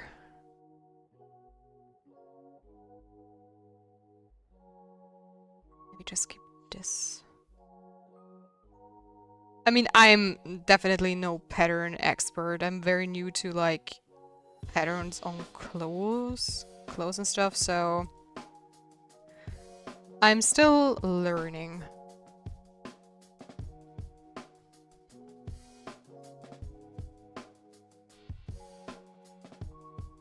Yes, and we're distracting you. Yes, you are. It's all your fault that I'm so slow. I mean, to be fair, if I wouldn't stream, I would probably be way faster on certain days, but I also have to say, the stream motivates me a lot. And probably if I wouldn't stream, I would have like, on days where I don't feel too well, I would just go, oh, I don't care, screw this, not going to draw today. So...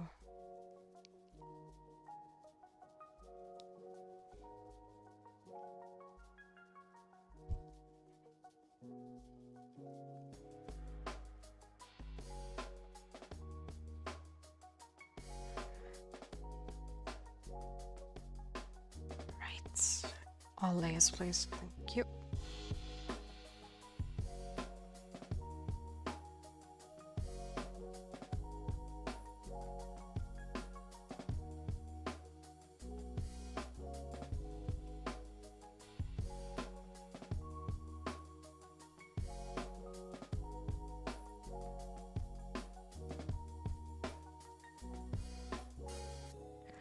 So now the question is her eye color. I was imagining like yellow would be very cool.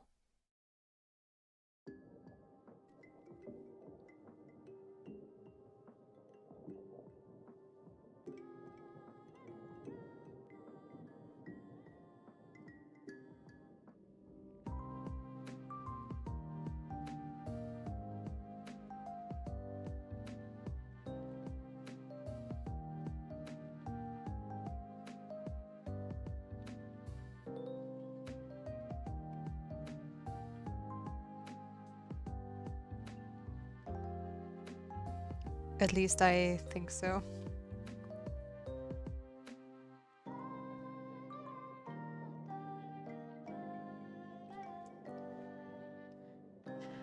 Pattern design is a skill in and out itself, definitely. I mean, I also took the pattern from, I don't know, Pinterest, I think.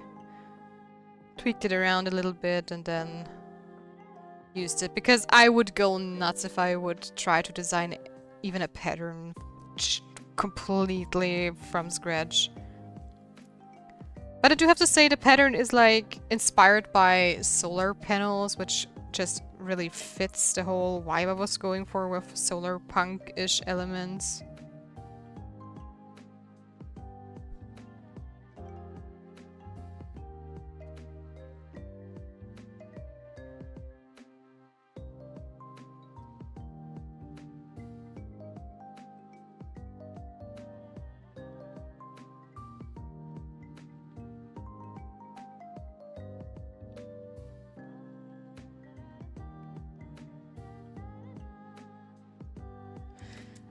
I don't want to lose myself in details yet.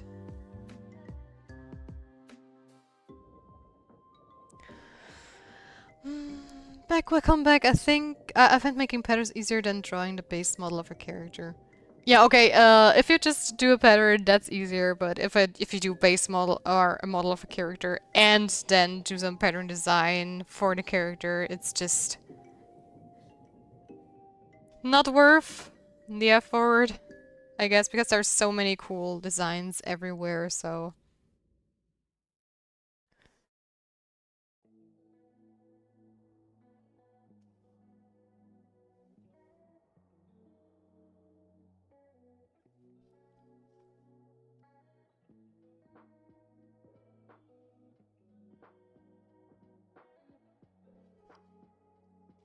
Also, I'm not digging how I drew her mouth, by the way. Which is probably going to change anyways, but yeah.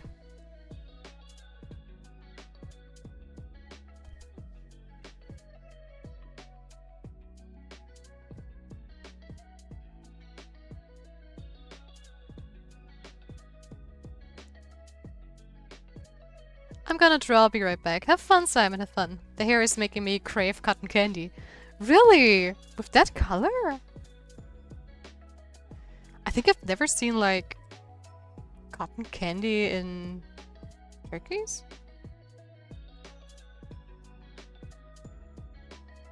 At least not that I know of.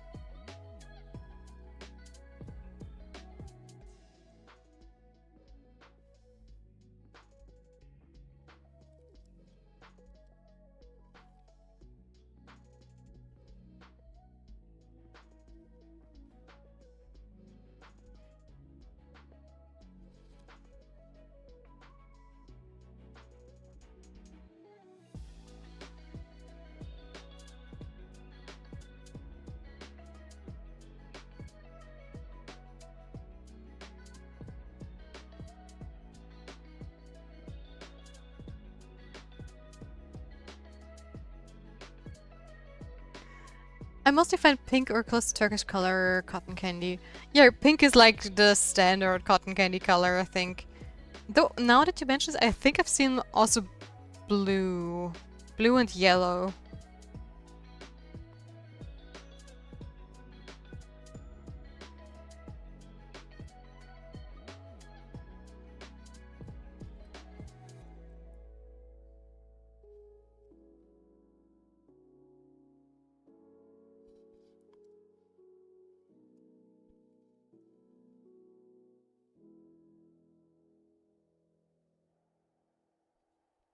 But even though I'm still pretty slow with this character, right, it's still so much faster than what I've pulled off with my profile picture, which is still not done.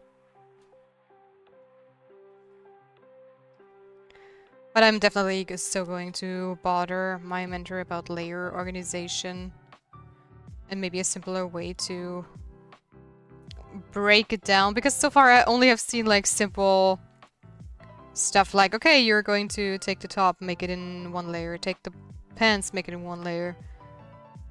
But if you want to work non-destructive, it's like, okay, but if somebody says, hey, I don't like that her top has turquoise stripes, I want them to be red, then I can just change it like this, right? So,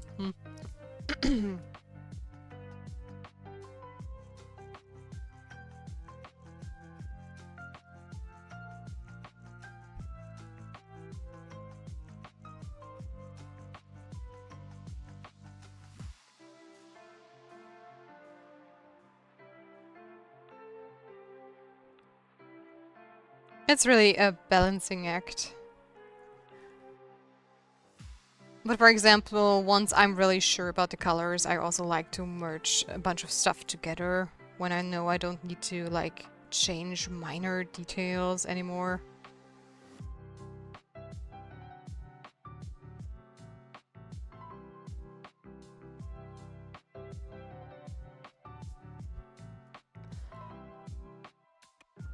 Also, she kind of reminds me of her color scheme on Hatsune Miku. with the turkey stuff.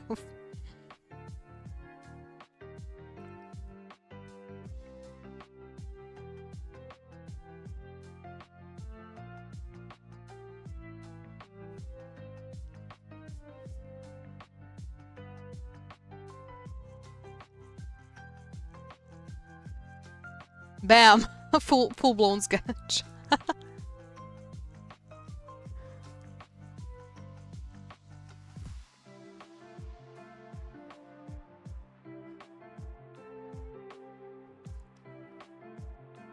But overall, I think it's going into an okay direction when it comes to colors and stuff.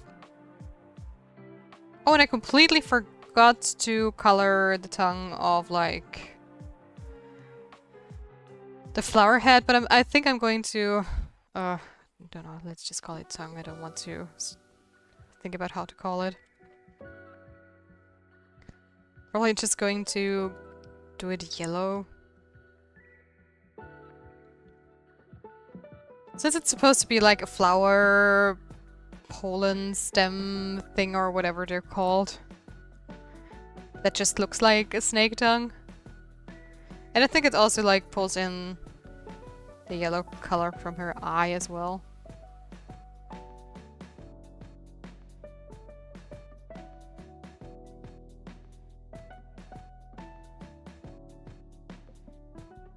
It's still...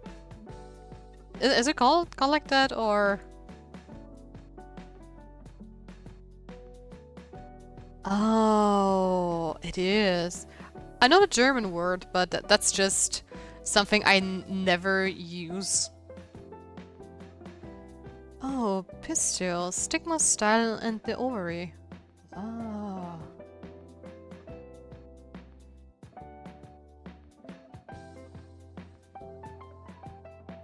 It's a little bit too colorful, but that's something you can easily change, right?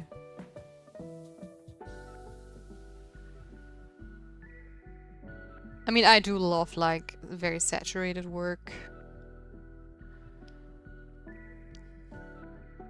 Even though maybe the color of the flower is a bit too saturated.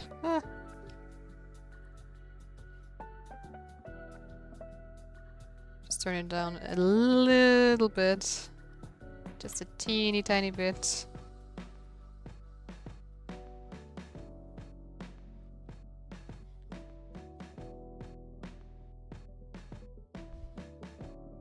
And that's like the magic of layers, right? You can just lock them and overpaint stuff if necessary.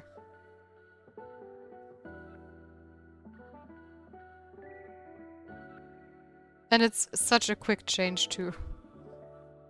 There we go.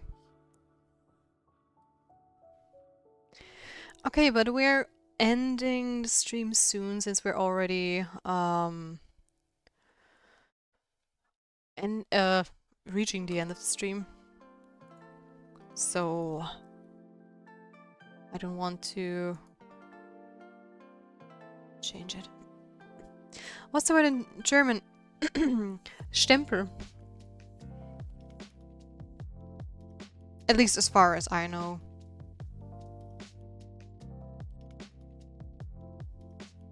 Stempel. Exactly.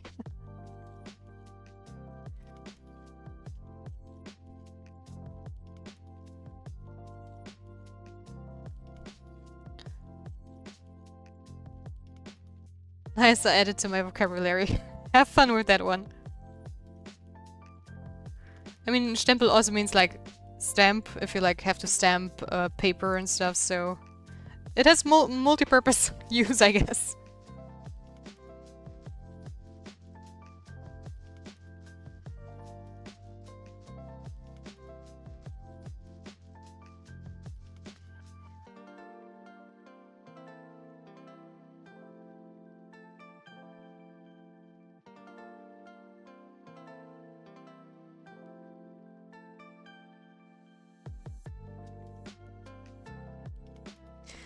Okay.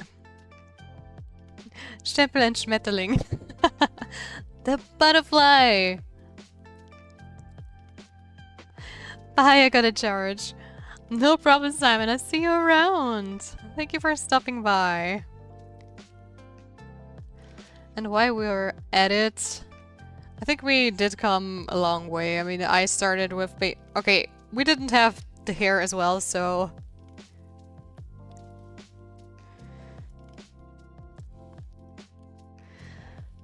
Oh, there we go. Let's see, who is online today? Because this week I want to focus on supporting all the great artists I already know. Nice job, thank you. Let's see, do I have anyone online which I really have to rate back? No, sadly not. Your Latte is not online, Cookie Tea as well. Ananats neither, and Binky Buzz also not. I think we're going to say hi to Chibi Arts today. Because I haven't rated them in weeks. In a long time, it feels like.